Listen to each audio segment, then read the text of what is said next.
ఉన్న ప్రభువా, మహాగణుడా, మహోన్నతుడా, సర్వశక్తివంతుడా, అనీతికి ఆధారభూతుడా, నీకు వందనాలు స్తోత్రాలు చేయించుకుంటున్నాం ప్రభువా. నీ పాద సన్నిధిలో అల్పులు అయోగ్యులం ప్రభువా ఇక్కడ చేరి కూడి ప్రభువా నీ యొక్క రాజ్య వ్యాప్తి కొరకు మేము పడుతున్న ప్రయాసను బట్టి నీకు వందనాలు స్తోత్రాలు చెల్లించుకుంటున్నాం ప్రభువా. నువ్వు పిలిచిన పిలుపుని బట్టి నీకు వందనాలు స్తోత్రాలు. గత వారం అంతా నన్ను, మమ్మల్ని, మా బిడ్డల్ని కాచి కాపాడి దాచిపెట్టావు. నీకు వందనాలు స్తోత్రాలు. ఈ రోజున బైబిల్ స్టడీ విషయంలో నువ్వు కృప చూపించబోతున్నావు. నీకు వందనాలు స్తోత్రాలు. ఎన్ని ఇబ్బందులు, ఎన్ని ఇక్కట్లు, ఎన్ని సమస్యలు, ఎన్ని ఇరుకులు, ఎన్ని శోధనలు, రోదనలు, వేదనలు వచ్చినా కానీ పౌలుతో నువ్వు చెప్పిన మాట, నా కృప నీకు చాలని నీ మాట ద్వారా మమ్మల్ని ఆదరిస్తూ, ధైర్యపరుస్తూ, బలపరుస్తూ ప్రభువా నువ్వు ఇచ్చిన శ్రేష్టమైన నీ యొక్క వాక్కును బట్టి నీకు వందనాలు స్తోత్రాలు చెల్లించుకుంటున్నాం. గత వారమంతా నన్ను, మమ్మల్ని, మా బిడ్డలందరినీ కూడా దాచి కాచి కాపాడి భద్రపరిచావు.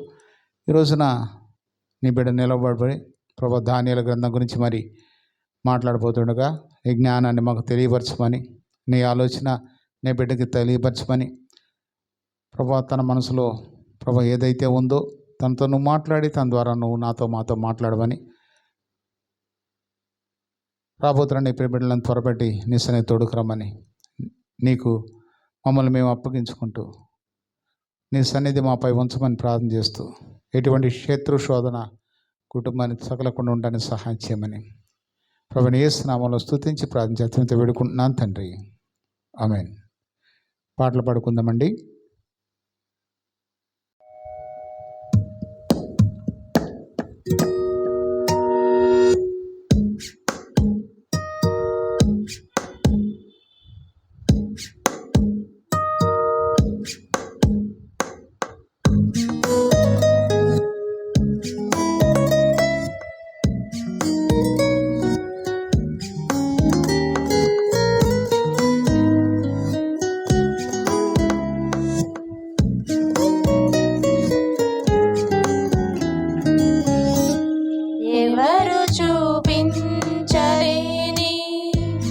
ఇలలో నన్ను వీడిపోని ఎంతటి ప్రేమ నీది, ఇంతగా కోరుకుంది మరువను యేసయ్యా.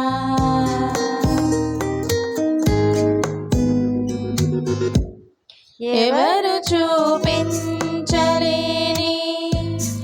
ఇలలో నన్ను వీడిపోని ఎంతటి ప్రేమ నీది, ఇంతగా కోరుకుంది మరువను యేసయ్యా. నీ కదే నన్నే తాకగా, నామదే నిన్నే చేరగా, నా గురే నీవై ఉండగా, నీదరే నే చేరానుగా. ఎవరు చూపించలేని ఇలలో నన్ను వీడిపోని ఎంతటి ప్రేమ నీది, ఇంతగా కోరుకుంది మరువను యేసయ్యా.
ఎవరు చూపించలేని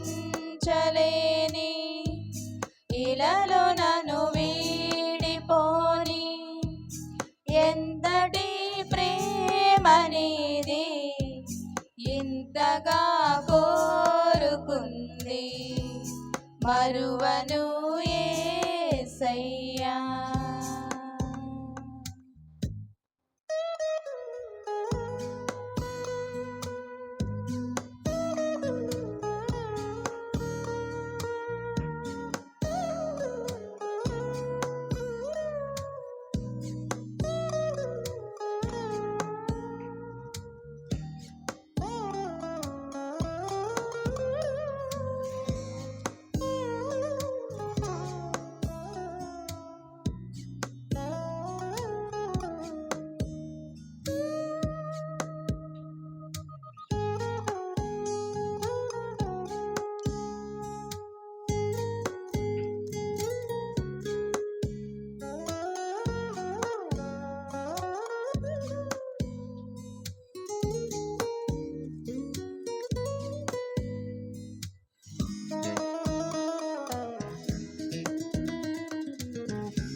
లోక జీవితాన వేసారిపోతూ ఉన్నా విలువైన నీదు వాక్యం వెలిగించే నా ప్రాణం నీ సన్నిధానమందు సియోను మార్గమందు నీ దివ్య సేవలోనే నడిపించే నా ప్రభు నీతోటి సాగు పయనాన నన్ను వీడలేదు క్షణమైన నీ స్వరము చాలు ఉదయాన నిన్ను వెంబడించు తరుణాన శాశ్వత ప్రేమతో సత్యవాక్యంబుతో నిత్యము తోడుగా నిలిచెనా యేసయ్యా. ఎవరు చూపించలేని ఇలలో నన్ను వీడిపోని ఎంతటి ప్రేమనిది ఇంతగా కోరుకుంది మరువను యేసయ్యా. నీ కదే నన్నే తాకగా నామదే నిన్నే చేరగా నా గురే నీవై ఉండగా నీదరే నే చేరానుగా. ఎవరు చూపించలేని ఇలలో నన్ను వీడిపోని ఎంతటి ప్రేమనిది ఇంతగా కోరుకుంది మరువను యేసయ్యా.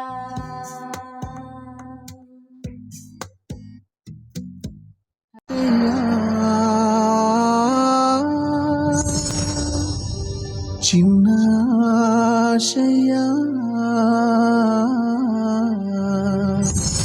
ఓ యేసయ్యా నీవే తీర్చాలయ్యా.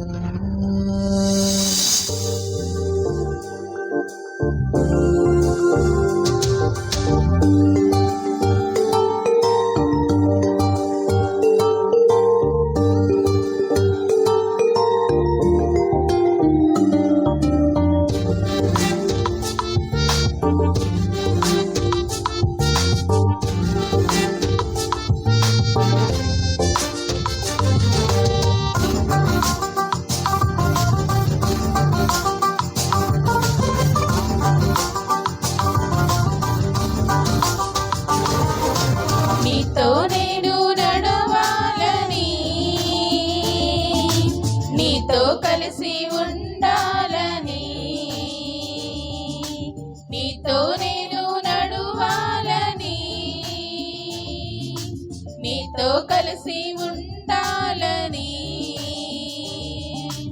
ఆశయ చిన్న ఆశయ ఓ యేసయ్యా నీవే తీర్చాలయ్యా ఆశయ చిన్న ఆశయ ఓ యేసయ్యా నీవే తీర్చాలయ్యా నీతో నేను నడవాలని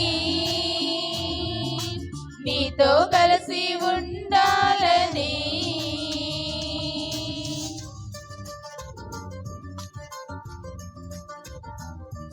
Praise Lord, hallelujah.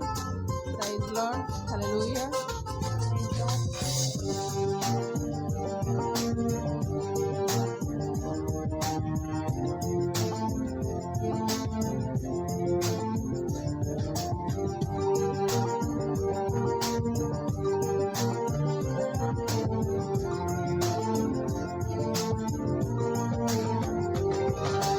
నడువలేక నేను ఈ లోక యాత్రలో బహుబలహీనుడనైతినయ్యా నడువలేక నేను ఈ లోక యాత్రలో బహుబలహీనుడనైతినయ్యా నా చేయి పట్టి నీతో నన్ను నడిపించుమయ్యా నా యేసయ్యా నా చేయి పట్టి నీతో నన్ను నడిపించుమయ్యా నా యేసయ్యా నీతో నడవాలని నీతో ఉండాలని చిన్న ఆశయ ఓ యేసయ్యా ఆశయ చిన్న ఆశయ ఓ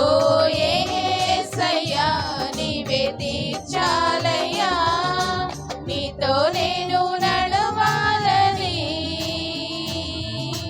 నీతో కలిసి ఉండాలని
నీ చల్లని చూపుతో కరుణించినందున బ్రతికి ఉన్నానయ్యా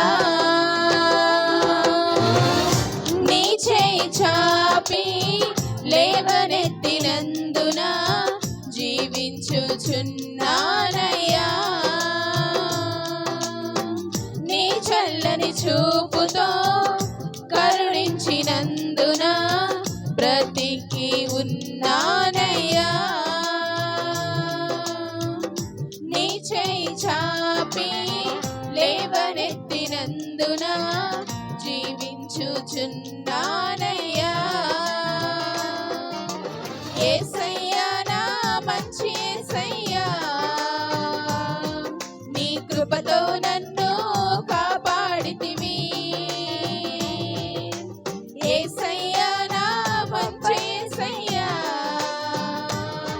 నీ దయ చూపించి స్వస్థతనిచ్చితివి యేసయ్యా నా మంచి యేసయ్యా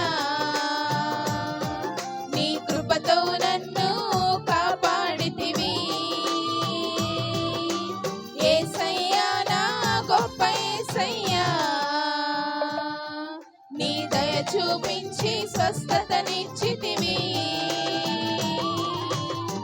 నీ చల్లని చూపుతో కరుణించినందున బ్రతికి ఉన్నానయ్యా. నీ చేయి చాపి లేవనెత్తినందున జీవించుచున్నానయ్యా.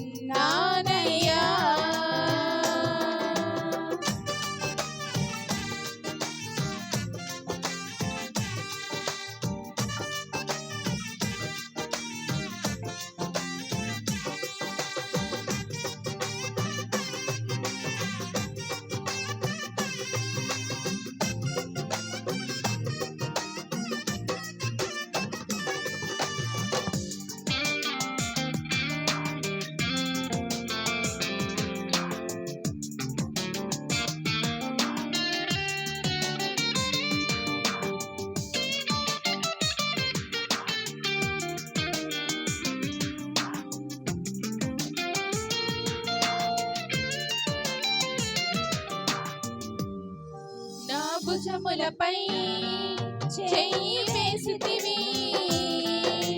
దిగులు బెంగ వద్దని నాతో అంటివి. నీ సన్నిధి నాకు తోడుగా ఉంచితివి. నా కన్నీళ్ళు ప్రతిరోజు తుడచితివి. నా భుజములపై చెయ్యి వేసితివి. దిగులు బెంగ వద్దని నాతో అంటివి. నీ సన్నిధి నాకు తోడుగా ఉంచితివి. నా కన్నీళ్ళు ప్రతిరోజు తుడచితివి. నీ కృపతో కనికరించి నా వ్యాధి బాధలలో కంటి పాపగా నన్ను కాపాడితివి.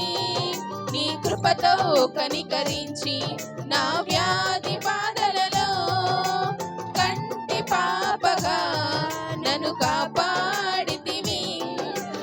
యేసయ్యా నా మంచి యేసయ్యా, నీ కృపతో నన్ను కాపాడితివి. యేసయ్యా నా గొప్ప యేసయ్యా, నీ దయ చూపించి స్వస్థతనిచ్చితివి. యేసయ్యా నా మంచి యేసయ్యా, నీ కృపతో నన్ను కాపాడితివి. యేసయ్యా నా గొప్ప యేసయ్యా, నీ దయ చూపించి స్వస్థతనిచ్చితివి. నీ చల్లని చూపుతో కరుణించినందున బ్రతికి ఉన్నానయ్యా. నీ చేయి చాపి లేవనెత్తినందున జీవించుచున్నానయ్యా.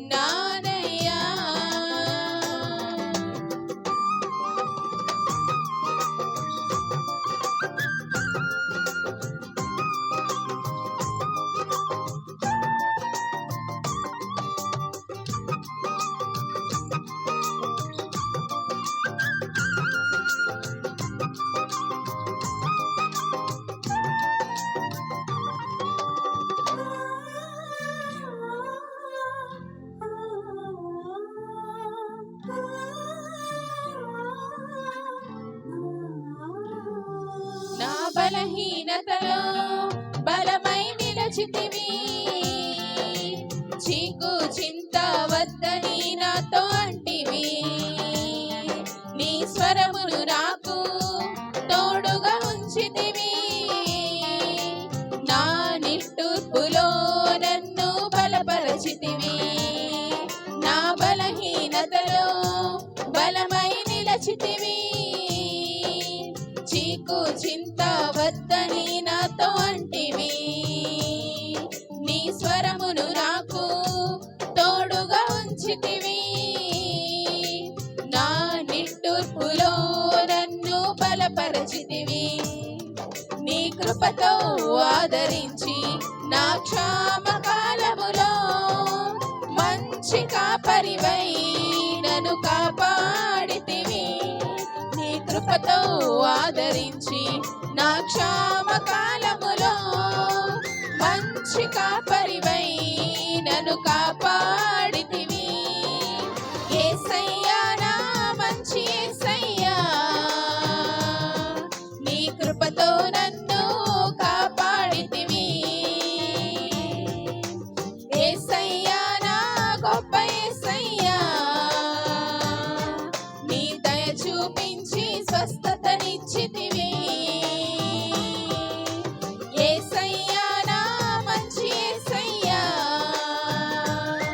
నీ కృపతో నన్ను కాపాడితివి. యేసయ్యా నా గొప్ప యేసయ్యా, నీ దయ చూపించి స్వస్థతనిచ్చితివి. నీ చల్లని చూపుతో కరుణించినందున బ్రతికి ఉన్నానయ్యా. నీ చేయి చాపి లేవనెత్తినందున జీవించుచున్నానయ్యా. నీ చల్లని చూపుతో కరుణించినందున బ్రతికి ఉన్నానయ్యా. నీ చేయి చాపి లేవనెత్తినందున జీవించుచున్నానయ్యా. యేసయ్యా నా మంచి యేసయ్యా, నీ కృపతో నన్ను కాపాడితివి. యేసయ్యా నా గొప్ప యేసయ్యా, నీ దయ చూపించి స్వస్థతనిచ్చితివి. యేసయ్యా నా మంచి యేసయ్యా, నీ కృపతో నన్ను కాపాడితివి. యేసయ్యా నా గొప్ప యేసయ్యా, నీ దయ చూపించి స్వస్థతనిచ్చితివి. హల్లెలూయా.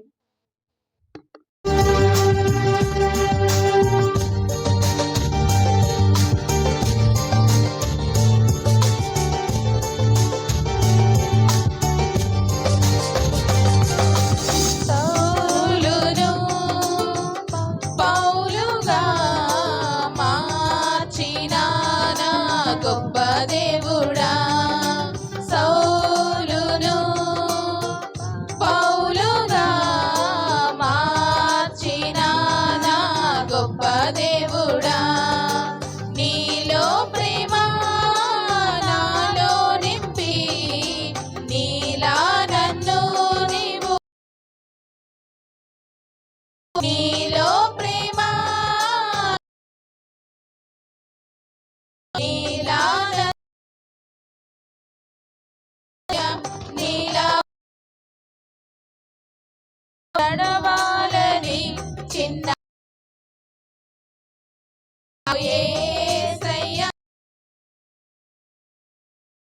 చిన్న ఆశయ నీవే తీర్చాలయ్యా. నడవాలని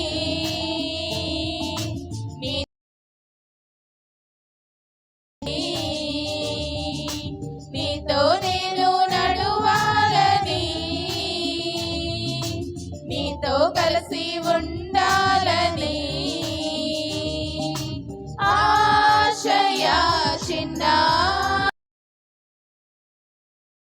యేసయ్యా, నీవే తీర్చాలయ్యా. ఆశయ చిన్న ఆశయ ఓ యేసయ్యా, నీవే తీర్చాలయ్యా. నీతో నేను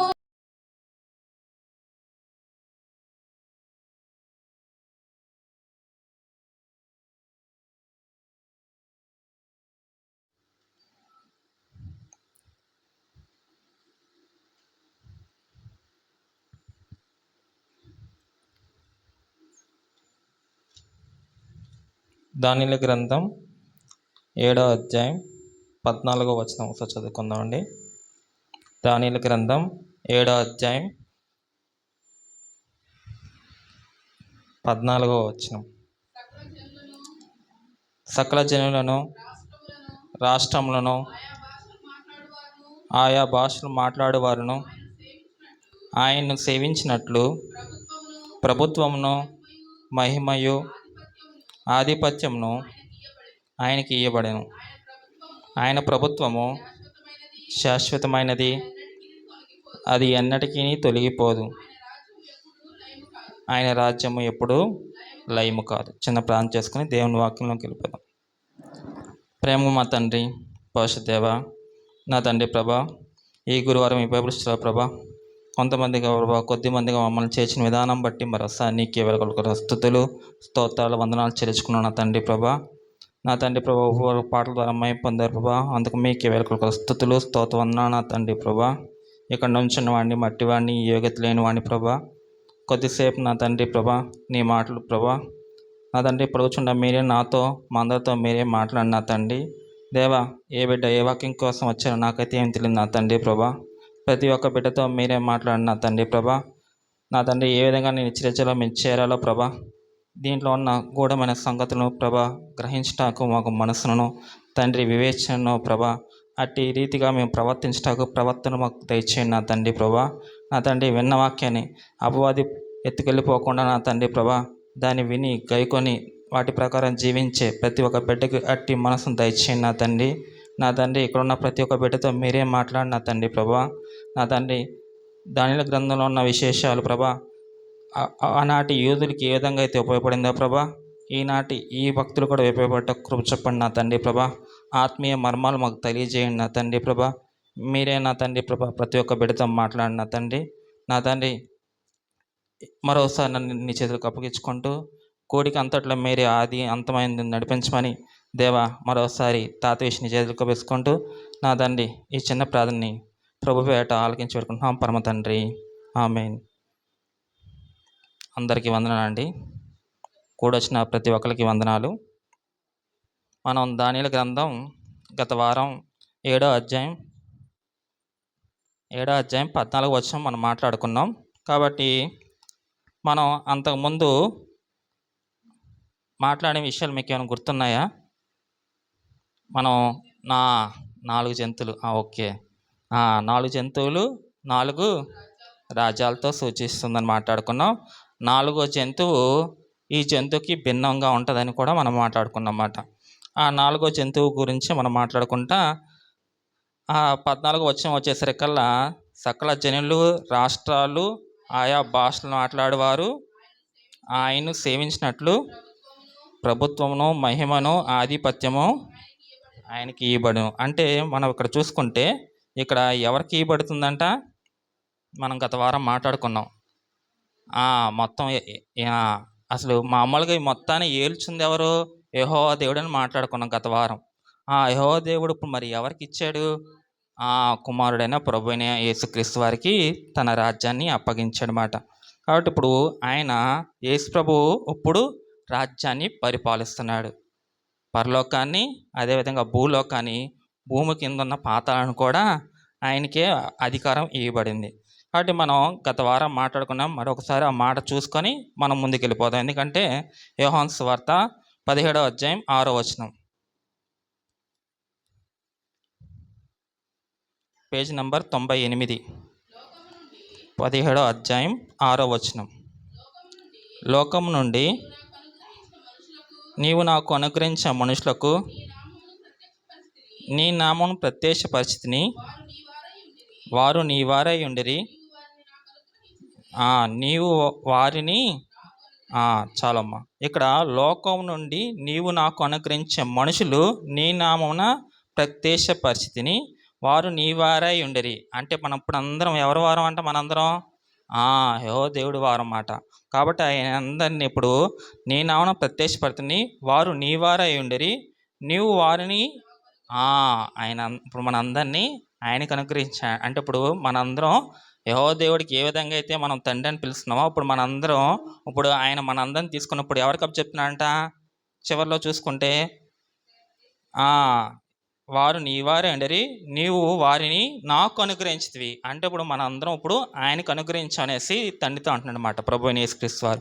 కాబట్టి నువ్వు వారు నాకు అనుగ్రహించు, ఇప్పుడు వారందరినీ మళ్ళీ నీకు నేను అప్పగిస్తున్నాను అంటున్నాడు అనమాట. అంటే ఇప్పుడు ఇక్కడ రాజ్యం తండ్రి నుంచి కుమారుడు ఏ విధంగా అయితే తీసుకున్నాడో, ఇప్పుడు ప్రభు అయిన యేసుక్రీస్తు వారు మళ్ళీ వచ్చేటప్పటికి మనందరినీ తండ్రికి అప్పచెప్పేసి రాజ్యాన్ని కూడా మళ్ళీ యెహోవా దేవుడికి అప్పచెప్తాడు అనమాట. కాబట్టి నాకు అనుగ్రహించింది, తనకి ఏదైతే అనుగ్రహించాడో దేవుడు, ఇప్పుడు ఆయన ఏ విధంగా అయితే ఈ లోకాన్ని జయించాడో అప్పుడు ఆయనకి అధికారం ఇవ్వబడింది మాట.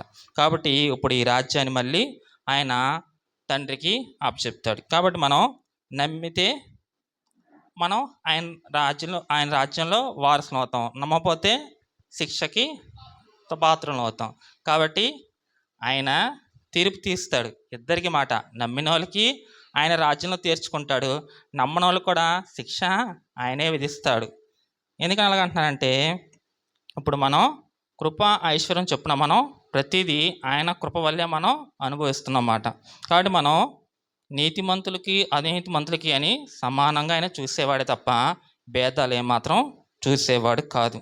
కాబట్టి రక్షణ పొందిన వారికి ఆయన పరలోకానికి తీసుకెళ్ళేది, ఆయన రక్షింపబడకుండా నమ్మి బాప్టిజం పొంది కూడా ఆయన మాటని లోబడకుండా ఆయనకి వ్యతిరేకంగా జీవించే వాళ్ళకి శిక్ష విధించేది కూడా ఆయనే. అంటే ఇప్పుడు సపోజ్ మీకు ఇంకా క్లియర్ కట్గా అర్థం అంటే, క్లాస్ రూమ్లో టీచర్ ఉన్నారు అనుకో, సపోజ్ పాస్ అయిన వాళ్ళకి ఆయనే టీచర్, ఫెయిల్ అయిన స్టూడెంట్స్ కూడా ఆయనే టీచర్. ఇప్పుడు ఆ టీచరు మన దేవుడు. కాబట్టి ప్రభువుని యేసుక్రీస్తు వారు ఇప్పుడు ఫెయిల్ అయిన వాళ్ళకి పాస్ అయిన వాళ్ళకి ప్రిన్సిపల్ ఒక్కడే. అదేవిధంగా పాపులకిను నీతిమంతులకి అనీతిమంతులకు కూడా ఆయనే మాట. కాబట్టి శిక్ష నమ్మని వారికి శిక్షించేది ఆయనే, నమ్మిన వాళ్ళని పరలోకానికి తీసుకెళ్ళేది ఆయనే. కాబట్టి అందరికీ ఆయన ఏమై ఉన్నాడు? ప్రభు అయి ఉన్నాడు. కాబట్టి అందరికీ ప్రభు ఉన్నాడు. కాబట్టి విద్యార్థులందరికీ ప్రిన్సిపల్ ఎలాగో అందరికీ ప్రభు ఒక్కడే మాట, ఆయనే. కాబట్టి మనం ఈ 7వ అధ్యాయం 14 వచ్చి చూసుకుంటే మనం ఆయనకి రాజ్యం ఇవ్వబడుచున్నది. అదేవిధంగా మనం సకల జనులకు రాష్ట్రాలకు ఆయా భాషల ఆడవారికి ఆయన సేవించినట్లు ప్రభుత్వం మహిమను ఆధిపత్యము ఆయనకి ఇవ్వబడును. ఆయన ప్రభుత్వము శాశ్వతం. కాబట్టి ఈ లోక రాజ్యాలన్నీ తాత్కాలికమైనసి, ఇక్కడ ఈ రాజ్యం ఎలాంటిదంట? శాశ్వతమైనది. కాబట్టి మనం చూసుకుంటే ముందు 4 రాజ్యాలు కానీ, బబులోను, మాదియ పార్సీకం, గ్రీకు, రోము, ఈ 4 రాజ్యాలు ఈయన రాజ్యం ముందు చాలా చిన్నవి మాట. కాబట్టి లోకరాజ్యాలన్నీ అలాగొచ్చి అలాగెళ్ళిపోయినాయి, కానీ ఈయన రాజ్యం శాశ్వతమైన రాజ్యం మాట. కాబట్టి ఇక్కడ ఈ 4వ జంతు క్రూర మృగం ఎవరాలు? రోమీయులు. వాళ్ళు దైవ దూషణ చేసిన వారుగా మనకు కనబడుతున్నమాట. కాబట్టి వీళ్ళు చాలా విధంగా ఆ టైంలో కూడా ప్రభువుని యేసుక్రీస్తు వచ్చిన టైంలో కూడా వీళ్ళు అదేవిధంగా ఏదో విధంగా దేవుని ఇరికించాలని వాళ్ళు కైసరుకు పన్ను, దేవునికి పన్ను ఏ విధంగా కూడా వాళ్ళు ఆ టైంలో కూడా వాళ్ళు ఏదో విధంగా ఆయన్ని ఇరికించాలని చూశారన్నమాట. అంటే కైసరు పన్ను కైసరిదే, దేవునిది అనేసి దేవుడు ఏదో విధంగా, అంటే వాళ్ళు ఏదో విధంగా దేవుని ఇరికించారు. అంటే అప్పుడు ప్రభుత్వం ఎవరిది? రోమా ప్రభుత్వమే. ప్రభువుని యేసుక్రీస్తు వచ్చినప్పుడు కూడా రోమా ప్రభుత్వం, అంటే క్రూర మృగం యొక్క పరిపాలనే జరుగుతుంది మాట. కాబట్టి మనం ఇక్కడ వాళ్ళు ఏదో విధంగా దైవదూషణ పనులు చేయాలనేసి ఇక్కడ ప్రేరేపణ, ఎవరి ప్రేరేపణ అంటే అపవాది, సాతాను, ఆది ఘట మహాసర్పం అని మనం ప్రకటన గ్రంథంలో మాట్లాడుకున్నాం. కాబట్టి ఇక్కడ రోమా సామ్రాజ్యం దైవ వ్యతిరేకంగా పనిచేసింది. కాబట్టి మనం ఇదంతా ఆయన ఎక్కడ చూస్తున్నారంటే, ఇక్కడ మన దానియేలు గ్రంథంలో చూసుకుంటే ఇదంతా ఆయన దర్శనంలో చూసుకున్నాడు అనమాట. ఒకసారి చూడండి 15వ వచనంలో, 7వ అధ్యాయం 15వ వచనం.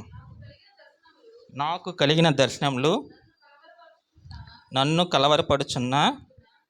కలవరపడుచున్నందున దానియేలును నేను నా దేహంలో మనోదుఃఖము గలవాడైతే. అంటే ఈయనకి ఆ దర్శనం కలిగినందున ఆయన చాలా దుఃఖపడుతున్నాడు అనమాట. అమ్మో ఏంటిది ఇట్లా వచ్చింది, జంతువులు ఏంటి, 4 జంతువులు ఏంటి, ఇదంతా ఆయన ఒక విధంగా చెప్పాలంటే ఆయన కలవరపడిపోతున్నమాట. ఏంటి ఇది ఇలా వచ్చింది ఏంటి అనేసి.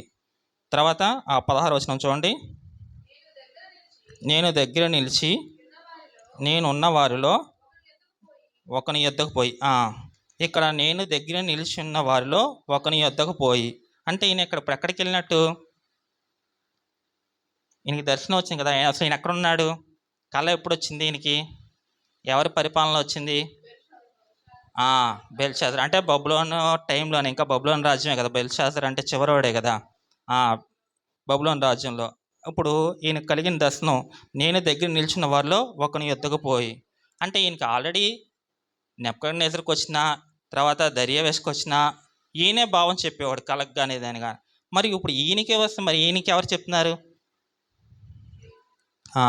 అంటే ఇక్కడ దర్శనం ఈయన ఉంది బబులోను బెల్షాజర్ కాలంలో ఉన్నాడు, కానీ ఈయన దర్శనంలో ఉంది పరలోకంలో ఉన్నాడన్నమాట. అంటే ఈయన దగ్గర నిల్చున్న వాళ్ళు ఒకని యొద్దకు పోయి, అంటే ఈయనకి కళ చెప్పేవాళ్ళు దానియేలుకి అక్కడ ఎవ్వరు లేరు. ఎక్కడ? బబులోను రాజ్యంలో. ఈయన పరలోకంలో, ఈ దర్శనంలో ఈయన పరలోకంలో ఉన్నాడు కాబట్టి అక్కడ ఒక దూత దగ్గరికి వెళ్ళాడన్నమాట. అది నేను దగ్గర నిల్చున్న వాళ్ళు ఒకని యొద్దకు పోయి ఇందును గూర్చిన నిజమంతయు నాకు చెప్పమని అడుగ్గా అతడు నాతో మాట్లాడి ఆ సంగతుల భావమును నాకు తెలియజేసింది. అప్పుడు ఆయన దగ్గరికి వెళ్ళంగానే అప్పుడు ఆయన ఆ సంగతులు ఆ భావం తెలియజేసేమాట. ఎట్లనగా 17వ వచనం చూసుకుంటే, ఈ మహాజంతువులు 4 ఉండి లోకమందు ప్రభుత్వం చేయబోవు 4 రాజులను సూచించున్నది. కాబట్టి ఆ 4 జంతువులు ఏంటంట? 4 ప్రభుత్వాలు. మనం మాట్లాడుకున్నాం కదా 4 ప్రభుత్వాలు ఏంటి అని. ముందు 4 జంతువుల పేర్లు చెప్పండి, తర్వాత మనం ఆ రాజ్యాల ప్రభుత్వాల పేర్లు చెప్పవచ్చు. ఫస్ట్ది ఏంటిది? రెండోది, మూడోది చిరుతపులి, నాలుగోది అది క్రూరమైన మృగం అని మాట్లాడుకోమని. అది భిన్నమైన, దానికి ఎన్ని కొమ్ములు ఉన్నాయి? 10 కొమ్ములని దాంట్లో ఇచ్చామాట. అంటే ఇప్పుడు ఆ సింహం దేనితో పోల్చబడింది? ఏ రాజ్యం? సింహం బబులోను రాజ్యంతో పోల్చబడింది. ఎలుగుబంటి మాదీయ పార్శికంతో పోల్చబడింది. అదేవిధంగా చిరుతపులి వచ్చి గ్రీకులతో పోల్చబడింది. క్రూరముఖం రోమరాజ్ సామ్రాజ్యం. కాబట్టి ఆ ప్రభుత్వం ఆ 4 రాజ్యాలని సూచిస్తుందన్నమాట. అయితే మహోన్నతుని పరిశుద్ధులే రాజ్యాధికారం నొందుదురు, వారు యుగయుగములు యుగాంతం వరకు రాజ్యమేలుదురు. ఇక్కడ మనం చూసుకుంటే ఈ 17వ వచనంలో 4 ప్రభుత్వాలు 4 రాజులను సూచిస్తుందని. కానీ ఈయన ఏ రాజ్యంలో ఉన్నాడు? ఏ ప్రభుత్వం ఉన్నాడు? ఇంకా సింహంలోనే ఉన్నాడు. బెల్షాజర్ అంటే ఇంకా బబులోను రాజ్యం ఉంది. కానీ జరగబోయే మిగతా 3 ప్రభుత్వాల గురించి కూడా దేవుడు దానియేలుకి ముందుగానే దర్శనం రూపంలో తెలియజేసి ఆయనకి భావం కూడా చెప్పేస్తాడు అన్నమాట. అంటే జరగబోయే కాలానికి కూడా ఇక్కడ మనకి ఇప్పుడు తెలుస్తుంది. ఇది ఆల్రెడీ ఇక్కడ దానియేలు గ్రంథంలో ఇంకా ఓన్లీ ఇక్కడ బబులోను రాజ్యం ఉంది. తర్వాత మాదీయ పార్శికం కానీ రోమ్ గ్రీక్ కానీ రోమ్ కానీ ఇంకా ప్రభుత్వాలు రాకముందే దేవుడు దానియేలుకి ఈ ప్రభుత్వాలు ఇలాగ వస్తాయనేసి దానియేలుకి దర్శనం రూపంలో తెలియజేస్తున్నమాట. తర్వాత అయితే మహోన్నతుని పరిశుద్ధులే రాజ్యాధికారం. కాబట్టి ఇక్కడ రాజ్యాధికారం ఎవరు పొందుతారంట? అంటే మహోన్నతుని అంటే ఎవరైతే ఆయన నమ్ముకొని, ఇప్పుడు మెయిన్గా ఇది ఎవరికి రాయబడుతుందంటే యూదులకి ధైర్యం చెప్పడానికి, జరగబోయే దాని గురించి యూదుల్ని అలర్ట్ చేయడం కోసం ఇది రాసి దానియేలు జాగ్రత్తగా ఉంచితే అది యూదులు జరిగే దాని గురించి భయపడకుండా ఉంటారనేసి ఇక్కడ దానియేలు గ్రంథంలో ఇవన్నీ రాయబడుతున్నాయి అన్నమాట. కాబట్టి ఇక్కడ వీళ్ళకి ఏంటంట? మహోన్నతుని పరిశుద్ధులే రాజాధికారం నొందుదురు, వారు యుగయుగములు యుగాంతముల వరకు. కాబట్టి రాజ్యం ఎవరిదంటే పరిశుద్ధుది అన్నమాట. కాబట్టి మీరు కొద్దిగా ఇప్పుడు ఏదైతే వీళ్ళు మాదీయ పార్శికం తర్వాత వచ్చిన తర్వాత వీళ్ళని ఆటోమేటిక్గా కోరేసి మీరికి వెళ్ళి మీ దేవాలయం కట్టుకుని అంటాడు. కాబట్టి మాకు ఫ్రీడమ్ వచ్చేసిందని మీరు సంతోషపడిపోవటానికి లేదు. తర్వాత జరగబోయే దానికి కూడా మీరు ఏమైనా ఆటంకాలు ఏమైనా వచ్చినా కానీ మీరు భయపడపక్కండి, ధైర్యంగా ఉండండి అనేసి దానియేలు గ్రంథంలో ఈ రాజ్యాల గురించి వీటి గురించి రాసి పంపుతున్నారు అన్నమాట. కాబట్టి ఈ ప్రజలు ఎక్కడికి వెళ్ళినా కానీ ఇదంతా ఈ రాజ్యాలన్నీ తాత్కాలికమే అనేసి దానియేలు ద్వారాగా తన ప్రజలైన యూదులకి ఆయన బలపరుస్తూ ఆయనకు ఆ దర్శనం రూపంలో చెప్పడం, ఆయన్ని రాయటం జరిగింది మాట. తర్వాత 19వ వచనం, ఇనుపదంతములను ఇత్తడి గోలను గల ఆ 4వ జంతువు సంగతి ఏమైనదని నేను తెలుసుకున్న గోరితిని, అది ఎన్నటికీ భిన్నమును మిగుల భయంకరమై సమస్తను పగలగొట్టుచు మృంగుచు మిగిలిన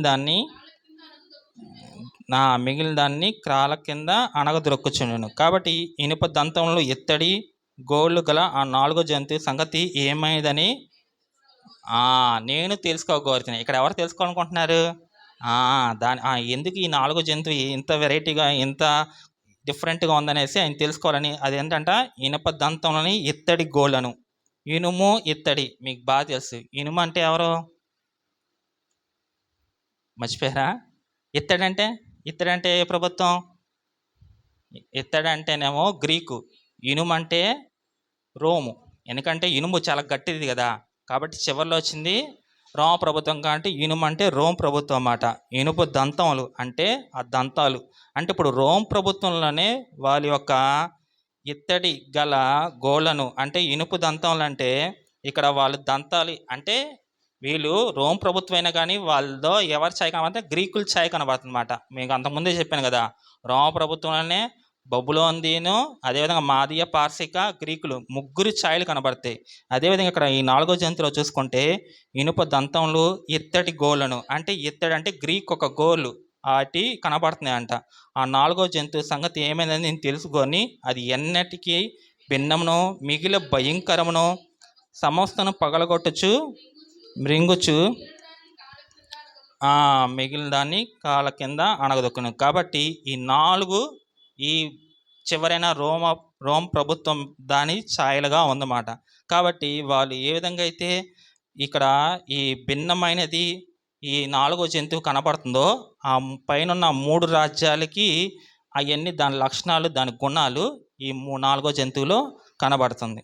తర్వాత చూసుకుంటే మరియు దాని తలపైన ఉన్న 10 కొమ్ముల సంగతి. దాని కొమ్ములన్నీ మనం అప్పుడు బొమ్మ కూడా చూసాం కదా.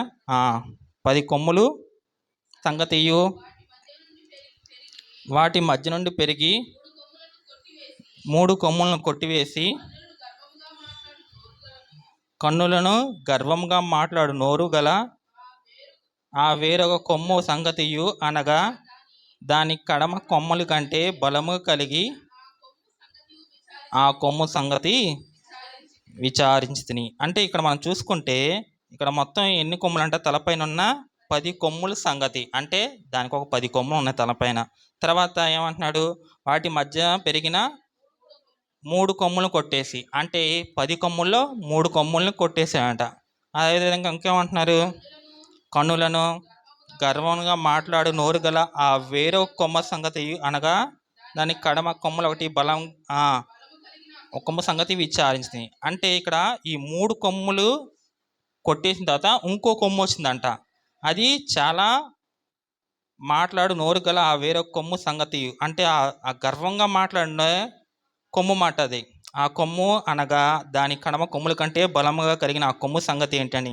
అంటే ఆ 3 బలహీనమైన కొమ్ము అనుకుంటే అది వచ్చిన లాస్ట్ కొమ్ము చాలా బలమైంది మాట. ఇవన్నీ ఆ జంతువుకు ఉన్నమాట. ఆ కొమ్ము పరిశుద్ధులతో యుద్ధము చేయొచ్చు. అంటే ఇప్పుడు ఆ కొమ్ము ఎవరితో యుద్ధం చేస్తుందంట? పరిశుద్ధులతో యుద్ధం చేస్తుందన్నమాట.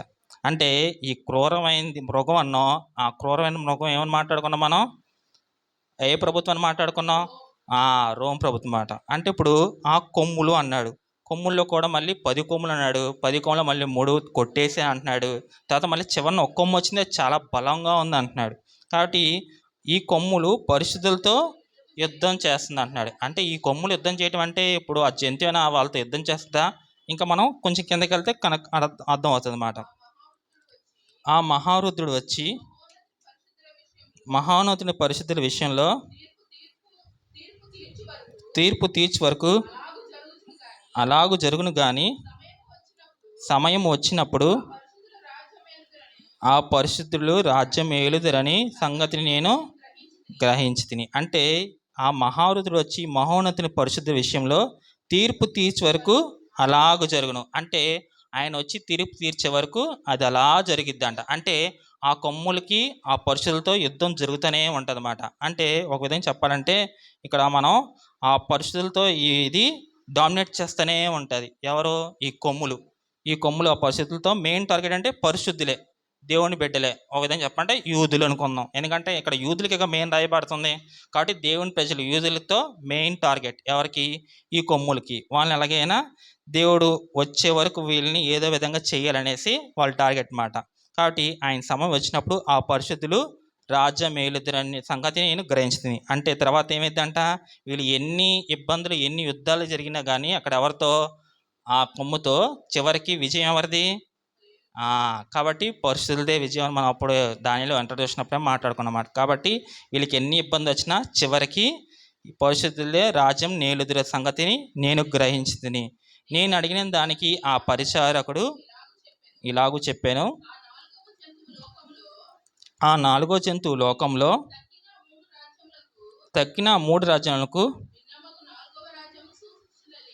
భిన్నమగు 4వ రాజ్యంను సూచించింది. అంటే ఇప్పుడు ఈ 4 జంతువులు లోకంలో తక్కిన 3 రాజ్యాలకు భిన్నంగా 4వ రాజ్యం సూచించింది. అంటే ఇక్కడ ఆ 4వ జంతువు పూర్తి డిఫరెంట్గా ఉందన్నమాట ఈ మొదటి 3 దానికంటే. ఎందుకంటే జంతువే అదొక భిన్నమైంది. మనం సింహం, ఎలుగుబంటి, చిరుత 3 మనకు తెలుసు, కానీ ఈ జంతువు మనం ఎప్పుడు చూడాలి. మళ్ళీ దీనికి 10 కొమ్ములు ఉన్నాయి. ప్లస్ ఇంకా మనం చూసుకుంటే వాటి యొక్క 3 లక్షణాలు ఈ యొక్క జంతువుకే కనబడుతున్నాయి.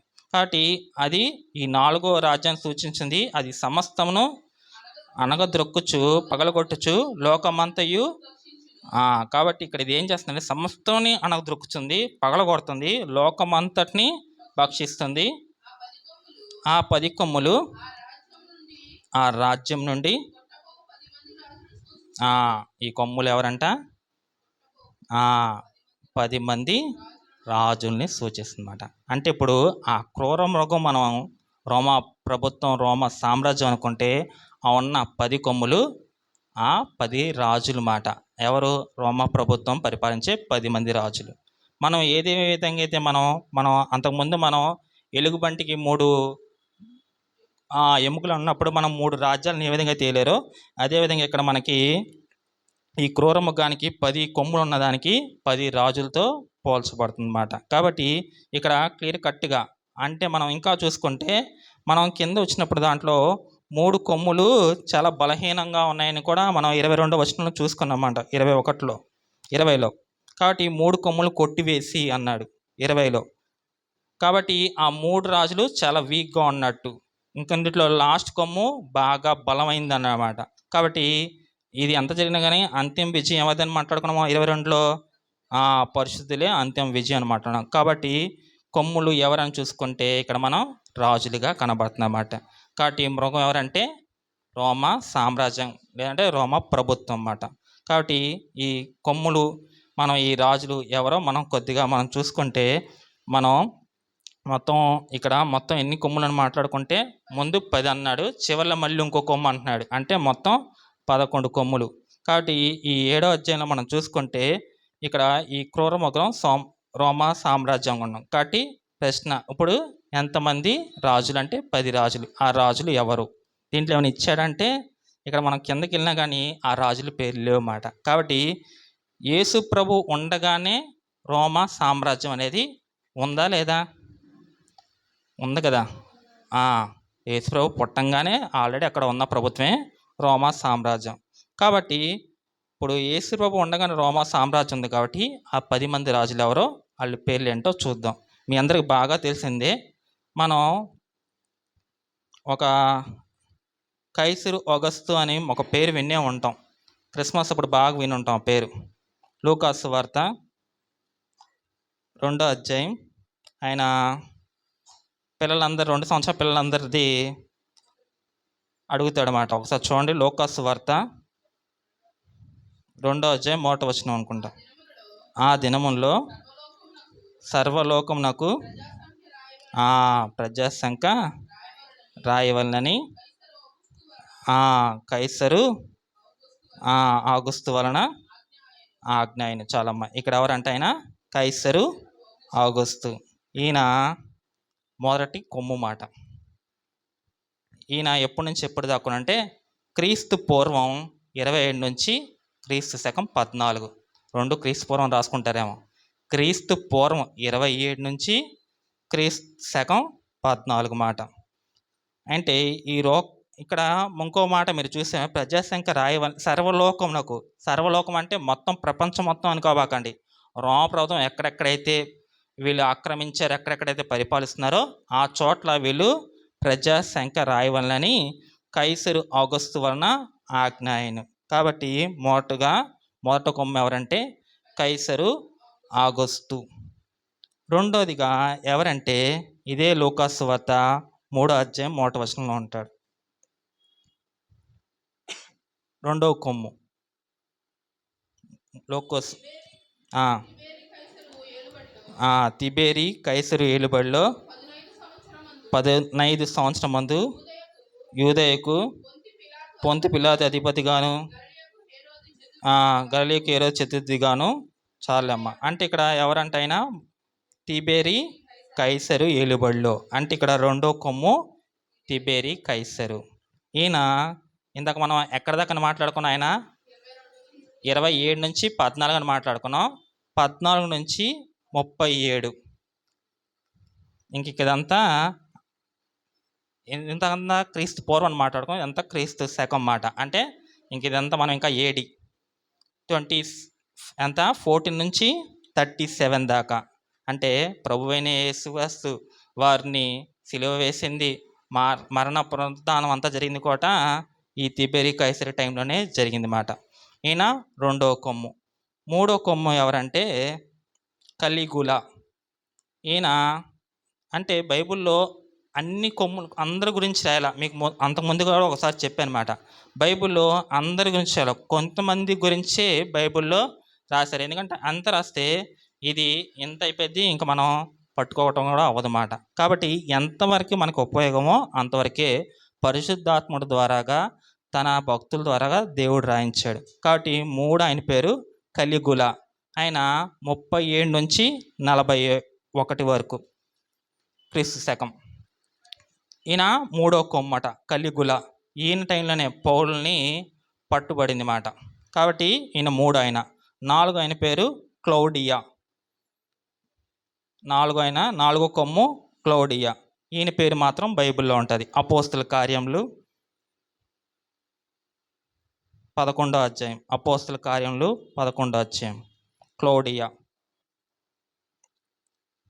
11వ అధ్యాయం అపోస్తుల కార్యం, పేజ్ నెంబర్ 114, 28వ వచనం. వారిలో ఆగాబు అను ఒకడు నిలవబడి భూలోకం అంతటా ఒక గొప్ప కరువు రాబోచున్నదని ఆత్మ ద్వారా సూచించాను. ఏ చక్రవర్తి అంట? అది క్లౌదియా చక్రవర్తి కాలమందు. ఈయన 4వ వాడు. ఇంకో చోట చూపిస్తాను. అపోస్తుల కార్యములు 18వ అధ్యాయం. ఇదే అపోస్తుల కార్యం 18:2లో ఉంటుంది చూడండి, 2వ వచనం. యూదులందరూ రోమా విడిచి వెళ్ళిపోవాలని చాలు క్లౌదియా చక్రవర్తి ఆజ్ఞాపించాడు. ఎవరు వెళ్ళిపోవాలంట? యూదులందరూ. అంటే ఇక్కడ యూదులు ఎలా కనబడుతున్నారు? శత్రువులాగా కనబడుతున్నారు. కాబట్టి ఇది ఏదైతే కొమ్మని క్రూరమొగ్గని మాట్లాడుకున్నామో ఆ కొమ్మ ఆ విధంగానే ప్రవర్తిస్తుంది. కాబట్టి మనకి ఇక్కడ క్లియర్ కట్ కనబడుతుంది. కాబట్టి ఈ మృగం ఎవరికి వ్యతిరేకం మాట్లాడుకున్నాం మనం అంతకుముందే? దేవుని ప్రజలకి వ్యతిరేకం మాట. కాబట్టి అప్పుడప్పుడే క్రైస్తవ రాజ్యం విస్తరిస్తున్న టైం మాట. ఎందుకంటే అపోస్తుల కార్యం అంటే ప్రభువైన యేసుక్రీస్తు పునరుత్థానం అయిపోయింది, వెళ్ళిపోయాడు. ఇదంతా శిష్యులు వీళ్ళు ఆటోమేటిక్గా ఇంకా క్రీస్తు రాజ్యాన్ని, ఆయన సంఘాన్ని, సార్వత్రిక సంఘాన్ని విస్తరిస్తున్న టైంలో ఇక్కడ యూదుల్ని ఈయన ఏం చేస్తున్నాడు? తరం కొడుతున్నాడు అన్నమాట. కాబట్టి ఇక్కడ ఈ మృగం దానికి ఉన్న కొమ్ములు ఏ విధంగా అయితే ఉన్నాయో మనం చూస్తున్నామన్నమాట. ఇది ఎన్నో కొమ్ము? క్లౌడియా 4వ కొమ్ము. ఈయన 41 నుంచి 54 దాకా మొత్తం 4 కొమ్ములేని. ఇప్పుడు 5వ కొమ్ము చూద్దాం. 5వ కొమ్ము నీరో. ఈయన కూడా బైబిల్లో కనబడలేదు. కాబట్టి ఈయన బైబిల్లో కనబడలేదు, కానీ వీళ్ళని ఏమని పిలిచేవారంటే వీళ్ళందరినీ మనం వాళ్ళందరినేమో ఐగుప్తు రాజులందరినేమో ఫరో అని పిలిచేవారు. అలాగే ఇక్కడ వీళ్ళందరినీ కైసరు అని పిలిచేవారు మాట. కాబట్టి వీళ్ళందరినీ కైసరులుగా పిలిచేవారు. కాబట్టి ఇక్కడ ఈ నీరు అనే ఆయన్ని ఇక్కడ ఈయన విషయంలో ఏంటంటే ఈయన టైంలోనే పౌలుని పేతుర్ని హతసాక్షులుగా చేసిందన్నమాట. అంటే పౌలుని అదేవిధంగా పేతుని కూడా చంపింది కూడా ఈయన టైంలోనే, ఈయన పరిపాలన టైంలోనే. కాబట్టి మనం ఫస్ట్గా మనం ఎవరిని చూసామంటే ఈయన రావటంలో చాలా నెమ్మదిగా చాలా మంచోడేలా కనపడినా కానీ తర్వాత ఈయన దైవ వ్యతిరేకంగా మారిపోయాడు. ఎవరు? నీరో దేవుని పిల్లలకి వ్యతిరేకంగా అయిపోయాడు మాట.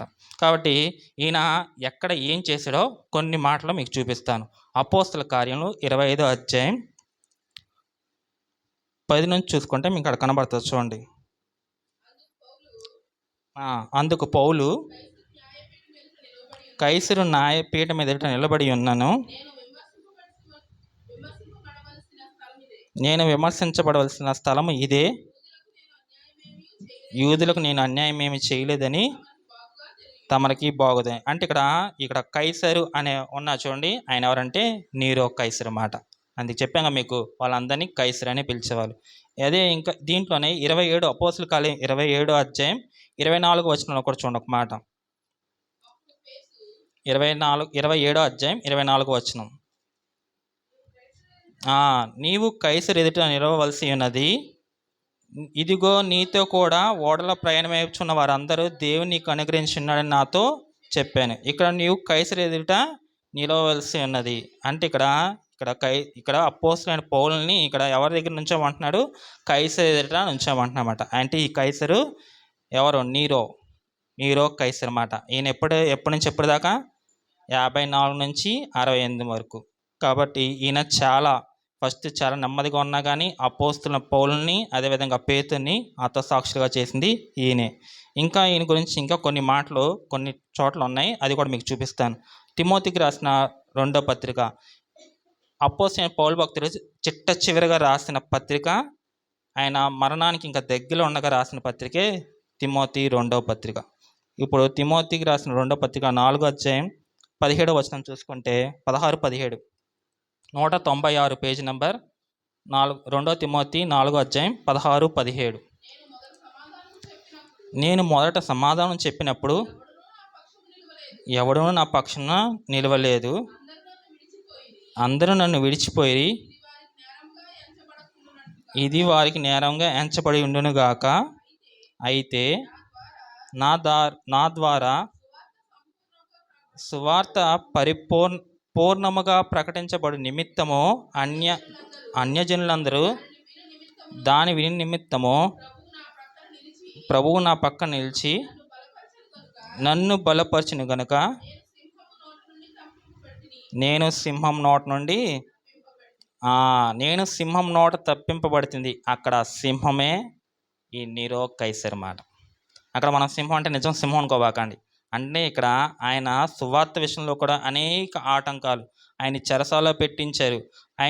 ఆయన ఏదో విధంగా సంఘాన్ని బలపరుస్తూ తన భక్తుల్ని ఫిలమోన్కి అదేవిధంగా తిమోతికి ఎంతోమందిని ఆయన బలపరుస్తూ రాసిన లేఖనాలు కూడా అయినా కానీ ఆయన ఏదో విధంగా బలహీనపరుస్తున్నా కానీ సింహం నోటి నుండి నన్ను తప్పించితివి. అంటే ఇక్కడ ఈ సింహమే నీరో కైసరు మాట. కాబట్టి ఇక్కడ సింహంతో పోల్చబడ్డాడు అన్నమాట.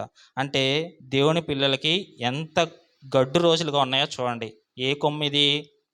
5వ కొమ్ము. అంటే క్రూర మృగం ఉన్న దగ్గర నుంచే దేవుని ప్రజలు దైవ దూషణంగా ఉన్నారనేసే మనం ఉన్నాయి. కాబట్టి ఇక్కడ ఈ 5వ కొమ్ముగా చూసుకుంటే ఇంకా ఈ కొమ్ములన్నీ కూడా దేవునికి వ్యతిరేకంగానే పనిచేసినాయి. కాబట్టి మనం ఇక్కడ చూసుకుంటే ఇక్కడ ఈ తిమోతిలో ఇక్కడ సింహంతో పోల్చబడింది. అంతకుముందు మనం చూసుకుంటే వాళ్ళు అనేకమైన ఇబ్బందులకు గురి చేశాడు. ఇంకా మనం చూసుకుంటే ఈ సువార్త నిమిత్తమే వాళ్ళకి ఏ విధంగా వాళ్ళకి సంఖ్యలు చేశాడో ఇదే తిమోతికి రాసిన 2వ పత్రిక 2వ అధ్యాయం 9వ వచనంలో ఉంటుంది చూడండి అన్నమాట.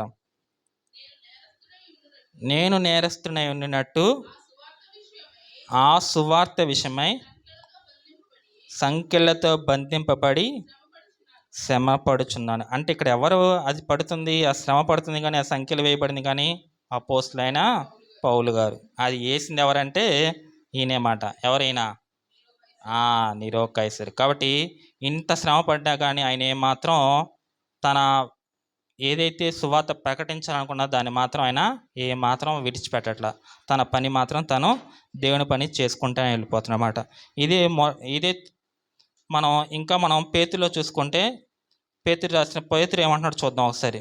ఎందుకంటే ఎవరెవరిని హతసాక్షులు చేసిన మాట్లాడుకున్నాం మనం, అపోస్తలుడైన పౌలును పేతురును. కాబట్టి పేతురుది కూడా ఒకసారి చూద్దాం. 1 పేతురు 4:12.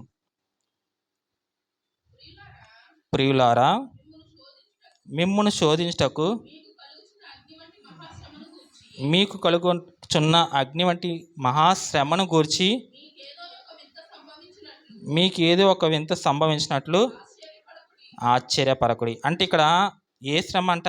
అగ్ని వంటి మహాశ్రమ అంటున్నాడు. అంటే ఇక్కడ మనం చూసుకుంటే వాళ్ళు ఆ శ్రమని వాళ్ళు ఏ విధంగా అయితే వాళ్ళు హింసిస్తున్నారో, వాళ్ళు ఏ విధంగా అయితే వాళ్ళని అంత విధంగా సంఖ్యలు వేసి వాళ్ళని శిక్షిస్తున్నారో, వాళ్ళు దాన్ని ఏమని పోల్చుతున్నారు?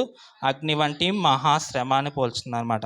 ఇదే 1 పేతురు ఇదే 4:13 చూసుకుంటే మనం కొంచెం కిందకి వెళ్తే మీకు ఇంకా క్రీస్తు మహిమ బయలుపరిచినప్పుడు మీరు మహా ఆనందంతో సంతోషించు నిమిత్తము క్రీస్తు శ్రమలో మీరు పాలువారైనంతగా. కాబట్టి మీరు క్రీస్తులో శ్రమ ఉంటే మీరు పాలువారి అంటే ఇప్పుడు ఎవరితో సంతోషిస్తారంట? దేవునితో సంతోషిస్తారు. కాబట్టి మీరు ఇక్కడ ఎట్టి శ్రమ పడినా కానీ మీరు ఏమాత్రం విడిచిపెట్టబాకండి అంటున్నారు అన్నమాట. కాబట్టి ఇక్కడ మనకి ఒక మాట మీకు బాగా తెలుసు, ఆనందించడి ఎల్లప్పుడూ ప్రభునందు ఆనందించి మళ్ళా చెప్పదు ఆనందించని అనే ఒక మాట ఉందన్నమాట. ఆ మాట దేని గురించి మీకు ఏమైనా తెలుసా? మనం ఫంక్షన్స్ అప్పుడు మనం మాట్లాడుకుంటూ ఉంటాం ఆ మాట, ఆనందించండి మళ్ళీ చెప్పదు ఆనందించడి అనేసి. కాబట్టి ఏదో బర్త్డే ఫంక్షనో లేకపోతే మ్యారేజ్ ఫంక్షనో లేకపోతే అందరం కూడుకున్నప్పుడు ఏదైనా సంతోష కార్యం అప్పుడు మనం మాట్లాడుకుంటాం. కానీ నిజంగా అక్కడ జరిగింది ఏంటంటే, పౌలు గారు చెరసాల్లో ఉండి ఫిలిప్పీయులకి బలపరుస్తూ రాస్తున్న మాట అది. కాబట్టి అది ఎక్కడ ఉంది ఏంటంటే ఫిలిప్పీయులకు రాసిన పత్రిక 4:4 ఉంది.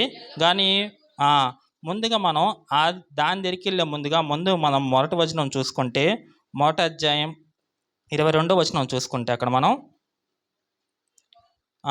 అధ్యాయం 22వ వచనం ఆ ఫిలిప్పీయులకు రాసిన పత్రిక 1వ అధ్యాయం 22వ వచనం, పేజ్ నెంబర్ 178. అయినను శరీరంతో నేను జీవించుటయే నాకున్న పనికి ఫలసాధనమైన ఎడల నేనేమి కోరుకుందునో నాకు. కాబట్టి ఆయన శరీరంతో నేను జీవించడమే నాకున్న పనికి ఫలసాధకమైనది. అంటే ఈయన ఇక్కడ ఇంకా మనం 24వ వచనం చూసుకుంటే, ఆయన నేను శరీరం మందు నిలిచినట మిమ్మును బట్టి మరీ అవసరమైంది. అంటే ఈయన ఎక్కడ ఉన్నాడు అసలు? యాక్చువల్లీ ఈయన ఆల్రెడీ చెరసాలలో పెట్టేశారు. కానీ ఇక్కడ ఈయన ఫిలిప్పీ సంఘాన్ని బలపరుస్తూ ఈయన రాస్తున్నాడు అన్నమాట. కాబట్టి ఈయన శరీరం ఎక్కడుందంటే చెరసాల ఉంది, కానీ ఈయన వాళ్ళని బలపరుస్తూ రాస్తున్నమాట. అదే కొంచెం మనం 26వ వచనం 25, 26 చూసుకుంటే, మరియు ఇట్టి నమ్మకం కలిగి నేను మరలా మీతో నేను కలిసి ఉన్న చేత నన్ను గూర్చి క్రీస్తు యేసునందు మీకున్న అతిశయం అధికమవుట్లు మీరు విశ్వాసమందు అభివృద్ధి నందు ఆనందాన్ని పొందే నిమిత్తము నేను జీవించి మీ అందరితో కూడా కలుసుకుందాన్ని నాకు తెలియదు. అంటే ఈయన యాక్చువల్ ఏమో చెరసాలలో ఉన్నాడు. కాబట్టి ఎప్పటికైనా నేను వస్తాను మిమ్మల్ని కలుస్తాననేసి ఆయన విశ్వాసంతో వీళ్ళని బలపరుస్తూ ఆయన రాస్తాడనమాట. ఇంకా మనం కొంచెం కింద చూసుకుంటే 20 నేను వచ్చి మిమ్మల్ని చూచినాను రాకపోయినాను మీరు ఏ విషయంలోనూ ఎదిరించి వారికి బెదరేకు. అంటే అక్కడ ఏ కొమ్ము నడుస్తుంది అక్కడ?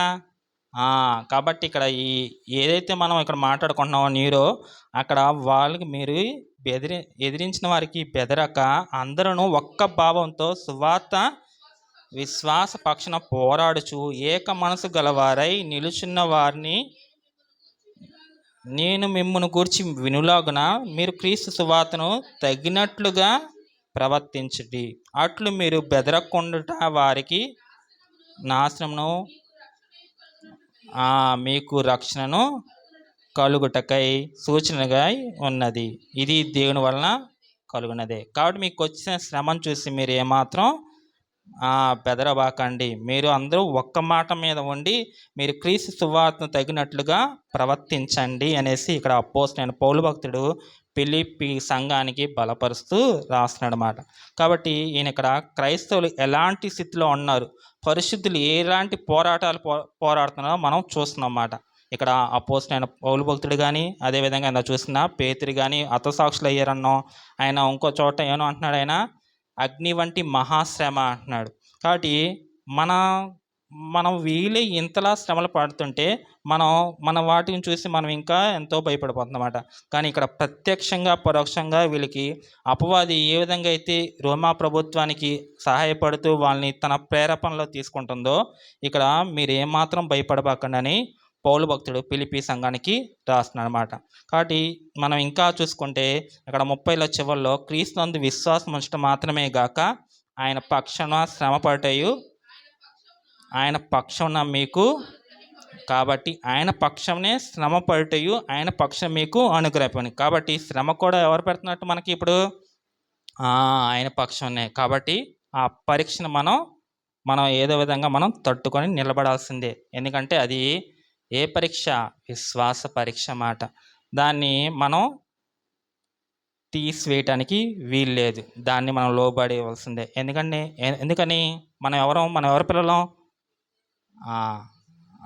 కాబట్టి మనం దేవుని పిల్లలం, కాబట్టి ఆయన పిల్లలం. కాబట్టి యోబు అంతటి వారికి ఆయన శ్రమ పెట్టాడు, కానీ ఆయనకి మరణం అంతా ఏమీ చేయలేదు మాట. కాబట్టి మనం అది చూసుకుంటే, మనం ఇక్కడ ఇదంతా చూసుకుంటే ఇవన్నీ శ్రమలు మాట్లాడుకున్నాం. ఇప్పుడు మనం ఈ ఫిలిప్పీ 4 మాటలు మాట్లాడుకుంటే అప్పుడు ఎల్లప్పుడూ ఎప్పుడు ఆనందించాలంట? ఈ శ్రమలందు బట్టి వాళ్ళు ఆనందించి మరలా చెప్పేదను. అది ఆ మాటకి ఇప్పుడు మనం చదువుకున్నంత మాట, ఇదంతా మీరు చదువుకున్నామనుకో, అప్పుడు ఆ మాటకి మనకి అర్థం తెలుస్తుందని మీకు ఆ పైన అన్నీ చదివించమాట. కాబట్టి ప్రభువు వచ్చేస్తున్నాడు, భయపడబాకండి అనేసి, ఆ తర్వాత మీ సమయం సకల జనులకు తెలియబడినది, ప్రభువు సమీపంగా ఉన్నాడు. 5వ వచనంలో ఎక్కడంట?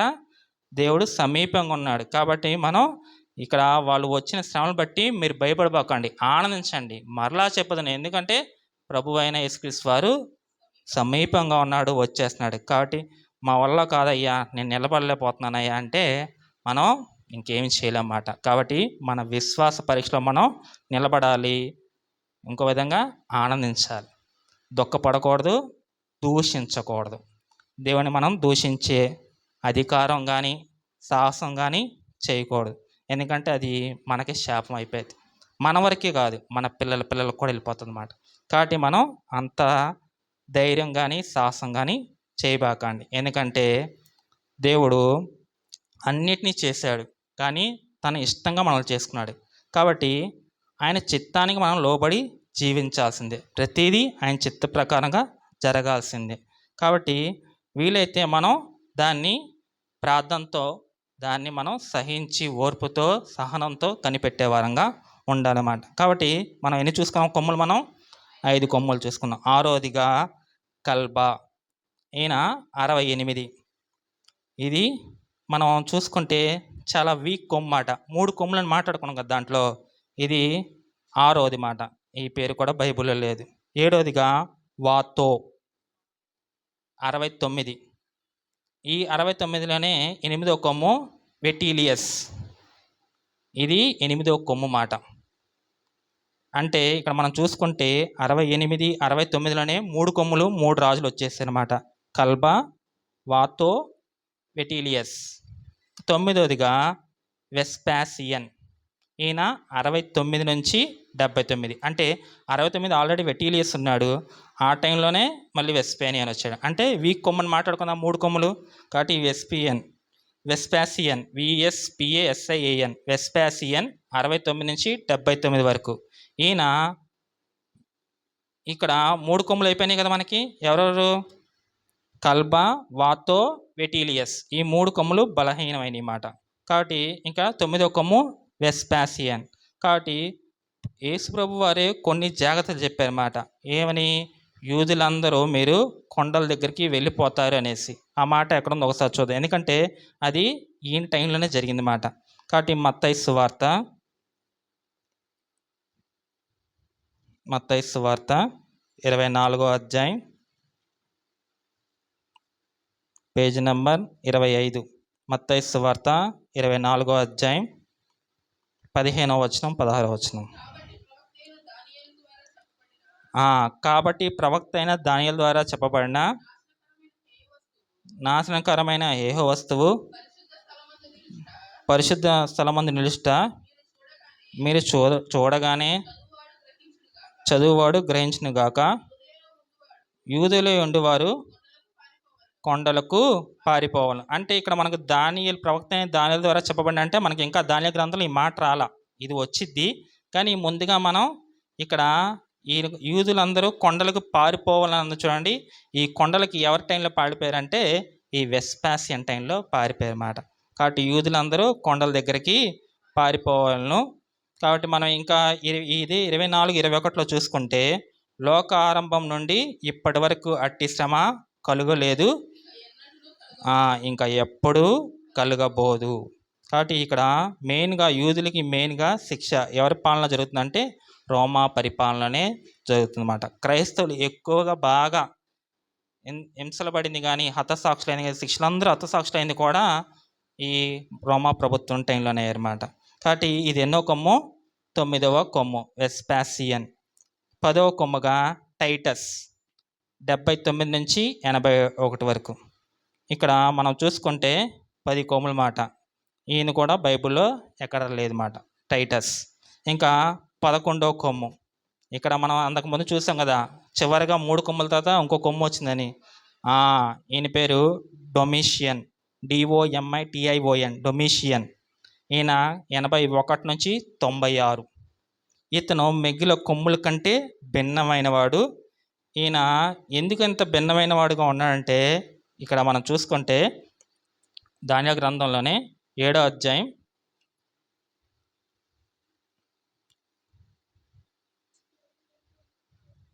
24 వచ్చిన అనుకుంటా కదా.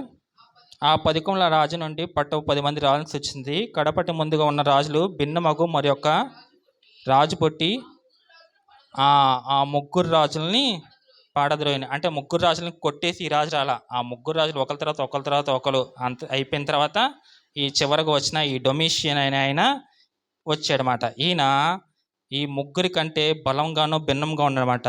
అంటే మెయిన్ ఈయన ఎందుకు ఎంత బలంగా ఉన్నాడంటే, ఈయన ఏమన్నాడంటే నన్నే మొక్కాలి అన్నాడు. అంటే నన్నే మొక్కాలి, నేనే దేవుణ్ణి అనే మాట ఇదే దానియేలు గ్రంథంలో 2 దగ్గర మనం చూస్తాం మాట.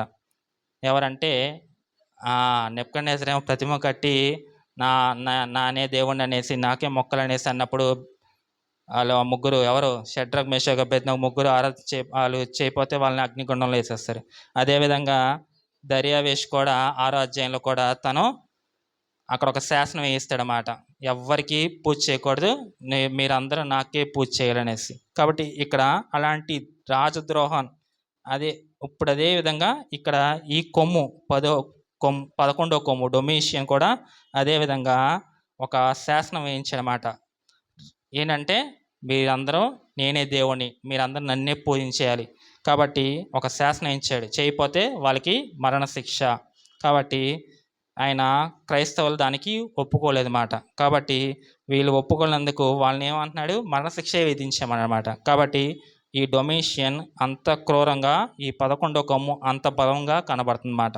కాబట్టి మనం చూసుకుంటే ఈ క్రైస్తవుల్ని ఆయన ఒప్పుకోలేదు. కాబట్టి 3 రాజులు ఇన్ఫ్లుయెన్స్ కంటే ఇక్కడ ఈ చివరిగా ఈ 11వ కొమ్ముగా చాలా బాగా ఎక్కువగా ఇన్ఫ్లుయెన్స్ చూపించడం వల్ల అక్కడ క్రైస్తవుల్ని ఆయన చాలా విధంగా హింసించాడు, చంపేశాడు కూడా. ఇంకా 25వ వచనం చూసుకుంటే మనం, ఆ రాజు మహోన్నతునికి విరోధంగా మాట్లాడుచు మహోన్నతుని భక్తులకి నలగొట్టుచు అతడు పండుగ కాలమును న్యాయం పద్ధతులను నివారణ చేయు పూనుకొనెను. వారు ఒక కాలములు అర్ధకాలము అతని వశమున ఉంచబడినవి. అతని అధికారం నశింపజేయుటకును నిర్మూలం చేయుటకును తీర్పు విధింపబడిన కనుక అది కొట్టివేయబడును. అంటే ఇక్కడ మనం చూసుకుంటే ఇంకా వాళ్ళందరిది అయిపోయింది మాట. కాబట్టి మనం ఏ విధంగా అయితే మనం ఒక్కొక్క రాజ్యం వస్తుంది అని మాట్లాడుకున్నామో ఇక్కడ రోమా రాజ్యం కూడా ఆ కాలం కూడా కొట్టివేయబడింది మాట. కాబట్టి మనం చూసుకుంటే ఇక్కడ ప్రతి ఒక్కరు ఆ రాజ్యాలన్నీ వచ్చినాయి, వాళ్ళు ఏదో విధంగా శిక్షించారు, పరీక్షించారు, హింసించారు, శ్రమ పెట్టారు, హతసాక్షులుగా కూడా చేశారు. కానీ చివరికి వారన్నీ కొట్టివేయబడిపోయినాయి మాట. కాబట్టి మనం ఇంకా 26వ వచనం చూసుకుంటే అతని అధికారము నశింప చేయుటకును నిర్మూలన చేయుటకు తీర్పు విధింపబడిన కనుక అది కొట్టివేయబడును. కాబట్టి అతనికి అధికారం నశింపజేయటకు నిర్మూలన చేయడం తీర్పు విధింపడం కనుక అతను కొట్టివేయబడి. అంటే ఇదంతా ఎవరికి వచ్చిందంటే ప్రభు అయిన యేసుక్రీస్తు వారు ఎప్పుడైతే దేవుడు వస్తాడో అదంతా కొట్టివేయబడింది మాట. కాబట్టి విశ్వాసులు పరీక్ష అక్క వరకు చాలా చాలా శ్రమ చాలా ఎక్కువగా జరిగింది మాట. ఎప్పుడు ఆ రోమ ప్రభుత్వం ఉన్నప్పుడు అది కూడా మిక్కిలిగా ఆ 10 కొమ్ములు ఉన్న టైంలో చాలా ఘోరంగా, 10 కాదు 11 కొమ్ములు. మనం స్టార్టింగ్లో 10 కొమ్ములే, కానీ తర్వాత ఇంకో కొమ్ము అనేది చాలా డేంజరస్గా వచ్చింది మాట. కాబట్టి అవన్నీ కొట్టివేయబడిపోయినాయి. 27 చూసుకుంటే ఆకాశము క్రింద ఉన్న రాజ్యమును అధికారమును రాజ్య మహత్యమును మహోన్నతిని పరిశుద్ధులకు చెందును. ఆయన రాజ్యము నిత్యము నిలుచును, అధికారులందరూ దానికి దాసులై విధేయులు. అంటే ఆకాశం అంత క్రింద ఉన్న రాజ్యమును అధికారము రాజ్య మహత్యము మహోన్నతిని పరిశుద్ధులకు. కాబట్టి ఆ రాజ్యం ఎవరికి ఇస్తారంట? ఎవరైతే ఆయనకి హింసించారో, శ్రమ పెట్టారో, ఎవరైతే ప్రభు పేరిట ఉన్నారో, ఇక్కడ వీళ్ళందరూ వాళ్ళని హింసించారు. ఇప్పుడు ఇక్కడ ఆయన ఇస్తున్న ఆ రాజ్యానికి, ఆయనకి పరిశుద్ధులకి ఆ రాజ్యం చెందుతుంది. ఆ రాజ్యం ఎలాంటిది? శాశ్వతమైన రాజ్యం అని మనం ఇందాక 14 వచనంలో మాట్లాడుకున్నమాట. కాబట్టి ఆయన ప్రభుత్వం శాశ్వతమైనది, అది ఎన్నటికీ తొలిపోదు. ఆయన రాజ్యం ఎప్పుడునూ లయము కాదు. కాబట్టి ఆయన రాజ్యం ఎప్పటికీ లయం కాదంటే అది ఎప్పుడు ఉండేది అన్నమాట. కాబట్టి మనం ఇంకా చూసుకుంటే మనం పడే శ్రమలు కానీ ఇబ్బందులు కానీ మనం ఇక్కడే అనుకుంటున్నాం, కానీ మనం ఒక అగ్గిపుల్ల వెలిగిస్తే ఆరిపోయేద్ది, కానీ అగ్గిపుల్ల మన చేతిలో అని ఆరిపోయేద్ది. కానీ ఆ ఆరిపోయిన ఆ మంట ఎక్కడికి వెళ్ళింది ఎవరికైనా తెలుసా? తెలియదు. అదేవిధంగా మనం చనిపోయిన వితిన్ సెకండ్స్లోనే మన శరీరం అయితే ఇక్కడ ఉంటుంది, కానీ ఆత్మ ఒక చోటకి వెళ్ళిపోయేది. అది యుగములు ఇంకా ఇంకా దానికి లెక్క అనేది లేదు. కానీ మనం ఇక్కడ దాని గురించే ఆలోచిస్తున్నాం. అదే మన దౌర్భాగ్యం. ఎందుకంటే మనం ఇక్కడ నుంచి వెళ్ళిపోయిన తర్వాత కోట్ల సంవత్సరాలు ఉంటాం, అది లెక్కలేనంత. అసలు మన బ్రతుకు స్టార్ట్ అయ్యేదే మరణం తర్వాత. కానీ మనం భూలోకం దాని గురించే వెర్రవీకితూ ఆలోచిస్తున్నాం. అది మాత్రం కరెక్ట్ కానే కాదు. ఎందుకంటే మనం ఇక్కడ ఉన్నంత వరకు దేవుని రాజ్యం కోసం, ఆయన సువార్త కోసం నా వల్ల కావట్లేదు, నేను ఒక్కడనే ఉంటున్నానంటే ఇంకోటి ప్రార్థన. అంతకు మించి మనం ఆయనకి వ్యతిరేకంగా ఏ పని చేయబాకండి. ఎందుకంటే మనం ఆయన రాజ్యంలోకి వెళ్ళాలి, అది మన టార్గెట్. ఒకవేళ మనం ఇక్కడ అయిపోయింది కదా మనం అనుకుంటే నిత్యం మన నరకంలో కాలుతూనే ఉంటాం, ఇది మాత్రం గ్యారంటీ. కాబట్టి మనం ఇక్కడ నుంచి విడిచిపెట్టినాక 2 రాజ్యాలు మాత్రం ఖచ్చితంగా ఉంటుంది. ఒకటి పరలోకం, 2 నరకం. ఆ రెండిటికి తీర్పిచ్చేది కూడా ప్రభు అయిన యేసుక్రీస్తు వారే. పరలోకానికి తీసుకెళ్ళేది ఆయనే, నరకానికి తీసుకెళ్ళేది ఆయనే. కాబట్టి శిక్ష అటు ఆయనకి ఇచ్చేది ఆయనే, ఇటు పరలోకానికి ఇచ్చేది ఆయనే. అది మాత్రం మీరు మర్చిపోకండి. కాబట్టి ఇక్కడ ఈ క్రూర మృగం శ్రమలు ఏ విధంగా అయితే మనకి ఇచ్చిందో, ఇక్కడ అంతమందికి ఏ విధంగా అయితే ఆ 11 కొమ్ములు మాట్లాడుకున్నామో మనం ఆ మాటలు జాగ్రత్తగా మనం మదిలో పెట్టుకోవాలన్నమాట. ఇప్పుడు మనం ఎన్ని మాట్లాడుకున్నాం? ఎన్ని అధ్యాయాలు మాట్లాడుకున్నాం? 7. కాబట్టి ఈ 7దో మనకి ఇది మొదటి దర్శనం. ఎవరిది? దానియేలుకి. ఎవరి కాలంలో? బబులోను అయినా బెల్షాజరు మొదటి కాలం. బెల్షాజరు ఎప్పుడు? క్రీస్తు పూర్వం 553. అంటే సుమారుగా 553 అంటే కరెక్ట్గా ఇంకొక 14 సంవత్సరంలో మాదీయ పారసికం వచ్చేస్తుంది అన్నమాట. అంటే క్రీస్తు పూర్వం 539. కాబట్టి ఆ వచ్చే టైంలో రాబోయే రాజ్యాల గురించి కూడా దానియేలుకి దేవుడు చెప్పేశాడు అన్నమాట. మనకి ఇదంతా అయిపోయింది, కానీ ఇక్కడ దానియేలు టైంలో ఇంకా అవ్వాల. కానీ ఆయనకి జరగబోయేది దానియేలుకి చెప్పేస్తాడు అన్నమాట. ఎందుకంటే తన ప్రజల్ని జాగ్రత్త పరచడానికి వాళ్ళ ద్వారాగానే దేవుడు రాబోతున్నాడు. కాబట్టి మీరు ఈ శ్రమల గురించి ఏమాత్రం భయపడబాకండి అనేసి దేవుడు ఇస్తున్నాడు. కాబట్టి మనం ఏ విధంగా దేవునికి మనం విసర్జించే వారంగా ఉండకూడదు. కాబట్టి మనకు వచ్చిన శ్రమ కానీ ఇబ్బంది కానీ దాన్ని మనం ఎల్లప్పుడూ ఏమన్నాడు అపోస్తలుడైన పౌలు భక్తుడు, ఎందుకంట 5వ వచనంలో ఏముంది, దేవుడు సమీపంగా త్వరగా రాబోతున్నాడు అన్నమాట. కాబట్టి మీరు శ్రమయందు ఆనందించుడి. కాబట్టి శ్రమయందు మనం పడకూడదు. ఇంకో విషయం మీకు కింద చెప్పాను, అగ్గిపుల్ల గురించి చెప్పాను కదా. కాబట్టి మనం దేవుని విశ్వసిస్తామంటే 2 కారణాలు. ఒకటి మీ అందరికీ బాగా తెలుసు, మనందరికీ కొన్ని పనుల ద్వారాగా మనం ఎక్కువ దేవునితో సహవాసానికి కొద్దిగా దూరం అవుతాం. మనం చేసే పనులు కూడా ఎవరితో ఎక్కువ ఉంటామో చెప్పండి, అన్యులతో ఉంటాం. కాబట్టి సహవాసం మనం ఎటు వెళ్ళిపోతుంది.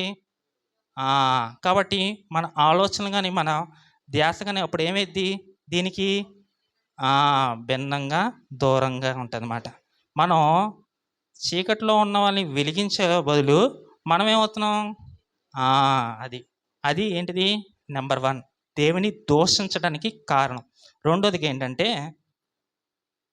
ఇది ప్రతి ఒక్కరి చేతిలో ఉంటుంది అన్నమాట. మనం ఏమనుకుంటాం, నేను ఎవరితో మాట్లాడను, ఎవరితో డిస్కస్ చేయను, ఏమి చేయను, ఎప్పుడు ఇదే అంటాం. కానీ ఇది చేసేది ఏం చేస్తాం, స్కిప్ చేస్తూనే ఉంటాం. ఒక వీడియో తర్వాత ఒక వీడియో తర్వాత వీడియో, లేదు వీడియోలు కదంటే మాటలు. ఏం మాట్లాడతాం, ఏం కూర ఏంటి, వాళ్ళు ఇలాగంట వీళ్ళు ఇలాగంట. అంటే మన సహవాసం ఎవరు తెలిపోతుంది, మళ్ళీ ఇది కూడా అదే. అంటే 2 దేవునికి ఏ విధంగా దూరం అయిపోతుందో మీకు చెప్తున్నా అన్నమాట. దీనివలన మనం ఏమవుతున్నాం, దేవుణ్ణి దూషించే వారంగా, దేవుణ్ణి విసర్జించే వాళ్ళంగా ఉంటున్నాం అన్నమాట. కాబట్టి మనం ఆ సాహసం ఏమాత్రం చేయం. ఎందుకంటే ఇక్కడ మనం చూసుకుంటే ఈ 10 కొమ్ముల్లో దేవుని భక్తులు పట్టిన శ్రమ ముందు మన శ్రమ చాలా చిన్నది. ఎందుకంటే 11 మంది శిష్యులు కూడా హతసాక్షులు అయ్యారు తప్ప ఏ ఒక్కరు కూడా మామూలు మరణంగా ఎవరు చనిపోలే. ప్రతి ఒక్కరిని హతసాక్షులే చేశారు. కాబట్టి వాళ్ళ శ్రమ ముందు మనకు వచ్చే శ్రమలు కానీ ఇబ్బందులు కానీ చాలా చిన్నయే. కాబట్టి మనం దాన్ని ఏ విధంగా దేవునితో సహవాసం కలిగి ఉంటేనే మనం ఆ శ్రమను జయించే వారంగా ఉంటాం. ఎందుకంటే ఈ శ్రమలన్నీ పెట్టేది మన విశ్వాసాన్ని పరీక్షించడానికే. కాబట్టి దానియేలు గ్రంథంలో దేవుడు ఏ విధంగా అయితే మనం ఇందాక 15వ వచనం నుంచి 28 వరకు వచ్చిన చూసుకుంటే ఆ కొమ్ములు, వాటి యొక్క రాజ్యాలు, ఒక రాజులు, వాళ్ళు ఏదైతే తన భక్తుల్ని హింసించారో ఆ పరిపాలన, ఆ కైసర్లు ఏ విధంగా అయితే ఉన్నారో మనం చూసామన్నమాట. మనం వచ్చే వారం 8వ అధ్యాయం మాట్లాడుకుందాం. దేవుడి కొద్ది మాటలు దీవించిన సమయాన్ని మా యొక్క చెప్తున్నాను.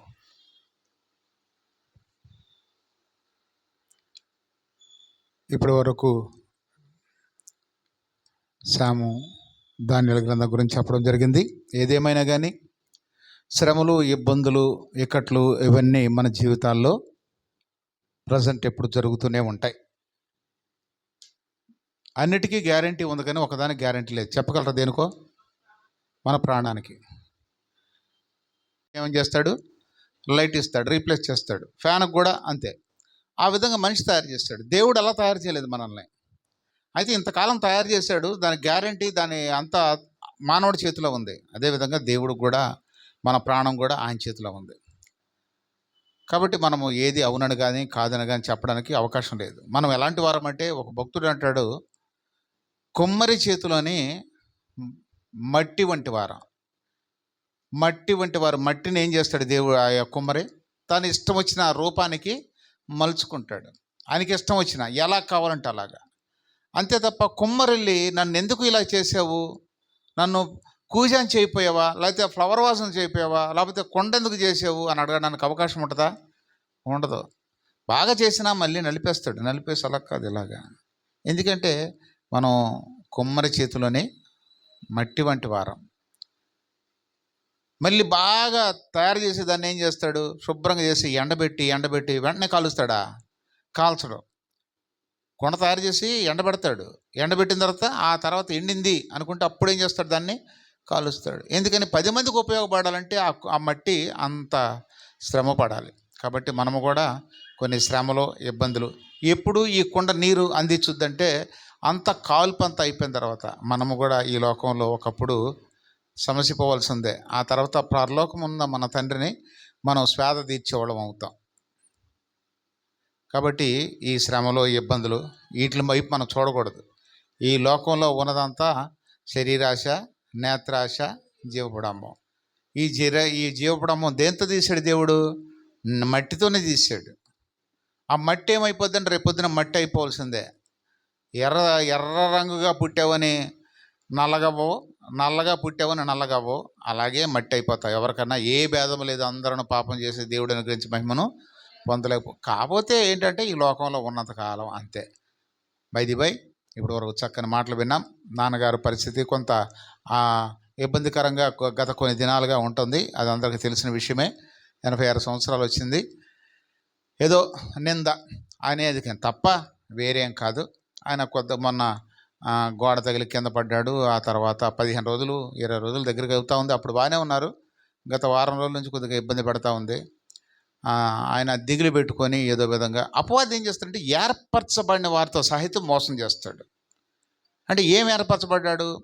కర్మెల్లో మంచి విశ్వాసిగా, కర్మెల్లో మంచి పేరు పొందిన సేవకుడుగా, అంత పేరు పొందినాడు. మరి ఆయనకెందుకు భయము, ఆయనకెందుకు దిగులంటే ఏర్పరచబడిన వారితో సహితము అపవాదం ఏం చేస్తుందంట? వశపరుచుకుంటుంది, మోసం చేస్తుంది. ఇంకా 4 సంవత్సరాలు బతికితే బాగుందాం ఆయనకు అనిపించవచ్చు. ఇక్కడికి వెళ్దాం, అమ్మమ్మో అక్కడికి వెళ్తే నన్ను ఏం చేస్తాను, అమ్మమ్మో ఇక్కడికి వెళ్తే నన్ను ఏం చేస్తారు, కంగారు. ఎందుకు నన్ను భయపడుతున్నావు? ఏం భయపడక్కర్లేదు. ఎంతోమంది ధైర్యం చెప్పాడు. ఎందుకు అంటే ఏర్పరచబడిన వాళ్ళు. అందుకనే అపవాది చేతిలో చాలా చక్కగా మనము ఓడిపోతూ ఉంటాం. ఆయన ఎవరో వాడగొడతాడు, ఓడిపోయినోని వాడగొట్టడో, గెలిచినోనే వాడగొడతాడు అపవాది. దేవుల్లో బలంగా ఉన్నవాడు జీవితంలో ఏం చేస్తాడంటే బలహీనపరుస్తాడు. ఏదో విధంగా వాడు కరెక్ట్గా సూటబుల్ అయితేనే వాడు బలహీనపడతాడు. కాబట్టి అక్కడే పడుతుంది. మన వీక్నెస్ ఏంటో వాడికి తెలుసు. అందుకని వాడు ఏం చేస్తాడంటే నువ్వు ఎక్కడ పడతావో వాడికి తెలుసు కాబట్టి అక్కడే నేను కొడతాడు. నాన్న ఎక్కడ పడ్డాడు? కింద తగిలితే కొద్దిగా నాకు తెలిసి ఈరోజు పొద్దున షైన్ మసాజ్ చేస్తుంటే వెనక తిరిగి అన్నాడంట. తాత ఇక్కడేనా అంటే ఇక్కడే అన్నాడంట. మరి ఇదంతా చెప్తున్నావు, ఇక్కడంతా రైల్వే హాస్పిటల్ అక్కడ అందరూ ఏమనుకుంటున్నారంటే ఒకవేళ ఇక్కడ పడ్డానని చెస్ట్ అంటున్నాడు కాబట్టి ఏమైనా చెస్ట్లో ఏమైనా తేడా ఉందా అని చెప్పి చూస్తే ఎటువంటి డోకా లేదు. ఎకో టెస్ట్ చేసినా ఎకో టెస్ట్లో కూడా హార్ట్ బ్రహ్మాండంగా ఉంది, కడుపులో బాగుంది. నాకు భయం వేసి అదేదైనా కడుపులో క్యాన్సర్ లాంటిది ఏమన్నా స్టార్ట్ అయిందా అనుకున్నాను. కడుపు బాగా గమనించండి వీడియో చూస్తున్న వాళ్ళు. క్యాన్సర్ వచ్చిన వాళ్ళకి ఫస్ట్ ఏంటంటే ఒకటే సింటమ్, జ్వరం విపరీతంగా వస్తుంది. నాకు తెలిసినంత వరకు విపరీతంగా వచ్చి ఆ జ్వరం అదే తగ్గిపోద్ది. నువ్వు ఎన్ని ట్యాబ్లెట్లు అసలు తగ్గదు. తర్వాత మళ్ళీ అదే కంటిన్యూ అయిపోద్ది, మళ్ళీ అదే తగ్గిపోద్ది, అదే కంటిన్యూ అయిపోద్ది. అవునంటావు కాదంటావా? మరి మనకు పాప విషయంలో జరిగింది అదే కదా. ఆ తర్వాత కదా మనం గమనించాం, అవునా కదా? ఎస్, అందరి విషయంలో కూడా నాకు అదే తెలిసింది. జ్వరం జ్వరం వస్తుంది, జ్వరం తగ్గిపోతూ ఉంటుంది, ఆటోమేటిక్గా తగ్గిపోద్ది. తగ్గినంతసేపు బాగానే ఉంటుంది, మళ్ళీ విపరీతమైన జ్వరం. నువ్వు ఏ టెస్ట్ చేయించుకో, ఏది మలేరియా చేయించుకో, టైఫాయిడ్ చేయించుకో, డెంగ్యూ చేయించుకో, ఏం చేసుకున్నా దేంట్లో లేదంటది. అదేమి కాదు. మరి ఏం జ్వరం? ఫ్లూ జ్వరమా అనుకుంటూ ఉంటాం, కానీ ఫ్లూ జ్వరం కాదు. విపరీతమైన హై టెంపరేచర్ తీసుకెళ్ళిపోద్ది, మళ్ళీ అదే తగ్గిపోద్ది. అలాగనే నాన్నగారిని చూస్తే నాన్నగారికి ఇంతవరకు జ్వరం లేదు. దాన్ని బట్టి మనం ఏం చెప్పుకోవచ్చు? క్యాన్సర్ లేదని చెప్పుకోవచ్చు. మరి కడుపులో నొప్పి, ఇక్కడ నొప్పి అని చెప్పలేక ఈ నొప్పి ఏమో బాగా ఎక్కువైపోయి కూర్చోలేకపోతున్నాడు, నుంచోలేకపోతున్నాడు. ఆ కారణం చేత మొన్నటి వరకు నుంచున్నాడు కదా అంటే కొద్దిగా గొప్ప తిండి తిన్నాడు. ఆ తిండి ఎత్తేసిన తర్వాత బలహీన పడిపోయి ఆ బలహీనం దాని మీదుగా ఎఫెక్ట్ చూపించింది. ఇప్పుడు తిండి తినలేకపోతున్నాడు. అయితే అలా ఉంది. మధ్యాహ్నం కొద్దిగా కంగారు పెట్టాడు, అటు ఇటు తిరిగాం. ఏదేమైనా కానీ దేవుని చిత్తం, దేవునికి అసాధ్యమైనది ఏది లేదు. ఎందుకంటే ప్రతి ఒక్కడు అనారోగ్యనే కాదు, రోగినే కాదు, మనం చూస్తున్నాం. దేవుడు ఒక పిలుపు అనేది పిలుస్తాడు, జాగ్రత్త. ఆ పిలుపులో మనం సిద్ధపాటు కలిగి ఉండాలి. ఏ పిలుపు పిలుస్తాడు? నరులారా తిరిగి రండి. ఆరోగ్యవంతుడా తిరిగి రండి కాదు, అనారోగ్యవంతుడా తిరిగి రండి కాదు. నరులారా. నరులారా అన్న వాళ్ళు ఎవరెవరు ఉంటారు? అందరూ ఉంటారు. నాకేంటి, నేను బలంగా ఉన్నాను, ఏం లేదు. పాలన్నాళ్ళ బియ్యంకుడు, పెద్ద కుట్టి వాళ్ళ మావయ్య రాడ్ బెండింగ్ మేస్త్రి, పొద్దున్న లేస్తే పని చేస్తూనే ఉంటాడు. అడు చూసి చనిపోయాడు అనుకున్నాను నేను. ఆయన చనిపోయే సంవత్సరం అయిపోయింది. ఎలా జరిగిందండి? అంత బలవంతుడు, ఏ లొకోటి ఎంతలా ఉంటుంది. పొద్దునే సద్దన్ను ఉల్లిపాయ వేసుకొని తినే మనిషి ఆయన ఎలా చచ్చిపోయాడండి? నరులారా తిరిగిరండి, అంతే. ఆయన టైం అక్కడికి అయిపోయింది. కాబట్టి మనం ఏ విషయంలో ఈయన ఎందుకు పోయాడు, ఆయన ఎందుకు పోలేదు, ఈయన ఎందుకు పోలేదు, ఆయన మనం దేవుణ్ణి ప్రశ్నించే అంతటి వాళ్ళం ఏమాత్రము కూడా కాదు. ఇప్పుడు డాక్టర్ని ఎదురు ప్రశ్న వేయాలంటే ఎవరు వేయగలరు? డాక్టర్ అయితేనే మాట్లాడగలరు. కలెక్టర్తో ఎవరు మాట్లాడగలరు? కలెక్టరే మాట్లాడతాడు. ఒక ప్రధానమంత్రి హోదాలో ప్రధానమంత్రిని మాట్లాడాలంటే ఎవరు మాట్లాడగలరు? ఆ రేంజ్ ఉన్నవాడు మాట్లాడగలడు. మిగతా వాడు ఏమైనా మాట్లాడగలడా? మాట్లాడలేడు. కాబట్టి మనము కూడా ఆ రేంజ్ చూసుకోవాలి. అమ్మో ప్రభువా నీ చిత్తం, నీ చిత్తం. దావీదంతటి వాడే ఏమంటున్నాడు? నీ చిత్తమయ్యా, నీ చిత్తం. పాపంలోనే నా తల్లి గర్భంలో ధరించి, నీ ఇష్టం, నేను మాత్రం యెహోవా మందిరంలో నివాసించు. ఆ విధంగా మనం ప్రతి విషయంలోనూ ప్రభు మీద ఆధారపడినప్పుడు ఇలా జరగనే, ఇంకోటి జరగనే, దేవుని నామానికే మహిమ కలుగును గాక. యోబు అంటాడు, ఏమంటాడు? యెహోవా ఇచ్చెను, యెహోవా తీసుకు. ఆయన నామమునకే అది కావాలి, చివరి మాట కావాలి. ఏమన్నాడు? యెహోవా ఇచ్చెను, యెహోవా తీసుకు. ఆయన నామముకే స్తుతి ఇవ్వాలి, స్తుతించాలి. అంతేగాని ఆయన కొనకూడదు, ఆయన సొనకూడదు, ఆయన మీద మనం ఎబ్బెట్టుగా మాట్లాడకూడదు. మనం ఏ పాటి వాళ్ళం? ఆయన హోదా సరిపడ్డ వాళ్ళమా మనం? కాదు. నేను తప్ప ఈ లోకంలో ఎవ్వరు లేరు, నేను తప్ప వేరొక దేవుడు లేడు. ఆయన రేంజ్కి ఎవరు కూడా సరిపడరు. వేల్పుల్లో నీ వంటి వాడు ఎవడు అంటాడు. కాబట్టి ఆయనతో మనం పోటీకి వెళ్ళకూడదు. ప్రతి విషయంలో ధైర్యంగా ఉండాలి. మనుషులు కొంత భీతి, కొంత అయ్యో అన్నట్టు ఉంటుంది. అయినా కానీ ఆయనకి స్తుతి చెల్లించాలంటే మనం ఏం చేయాలి? నిబ్బరము కలిగి ఉండాలి, ధైర్యం కలిగి ఉండాలి. అటువంటి ధైర్యాన్ని మన కుటుంబానికి దేవుడు దయచేయను కాక. ప్రార్థన చేసుకుందాం. ప్రేమగల తండ్రి, మిక్కులుగా ప్రేమిస్తున్న ప్రభువా, నీకే వందనాలు, నీకే స్తుతులు, స్తోత్రాలు. నీ దాసును ఒకసారి జ్ఞాపకం చేసుకో. నీ చిత్తంలో ఎదురు చూస్తున్నాం. నీ చిత్తం అయితే నీకు అసాధ్యమైనది ఏది లేదు ప్రభువా.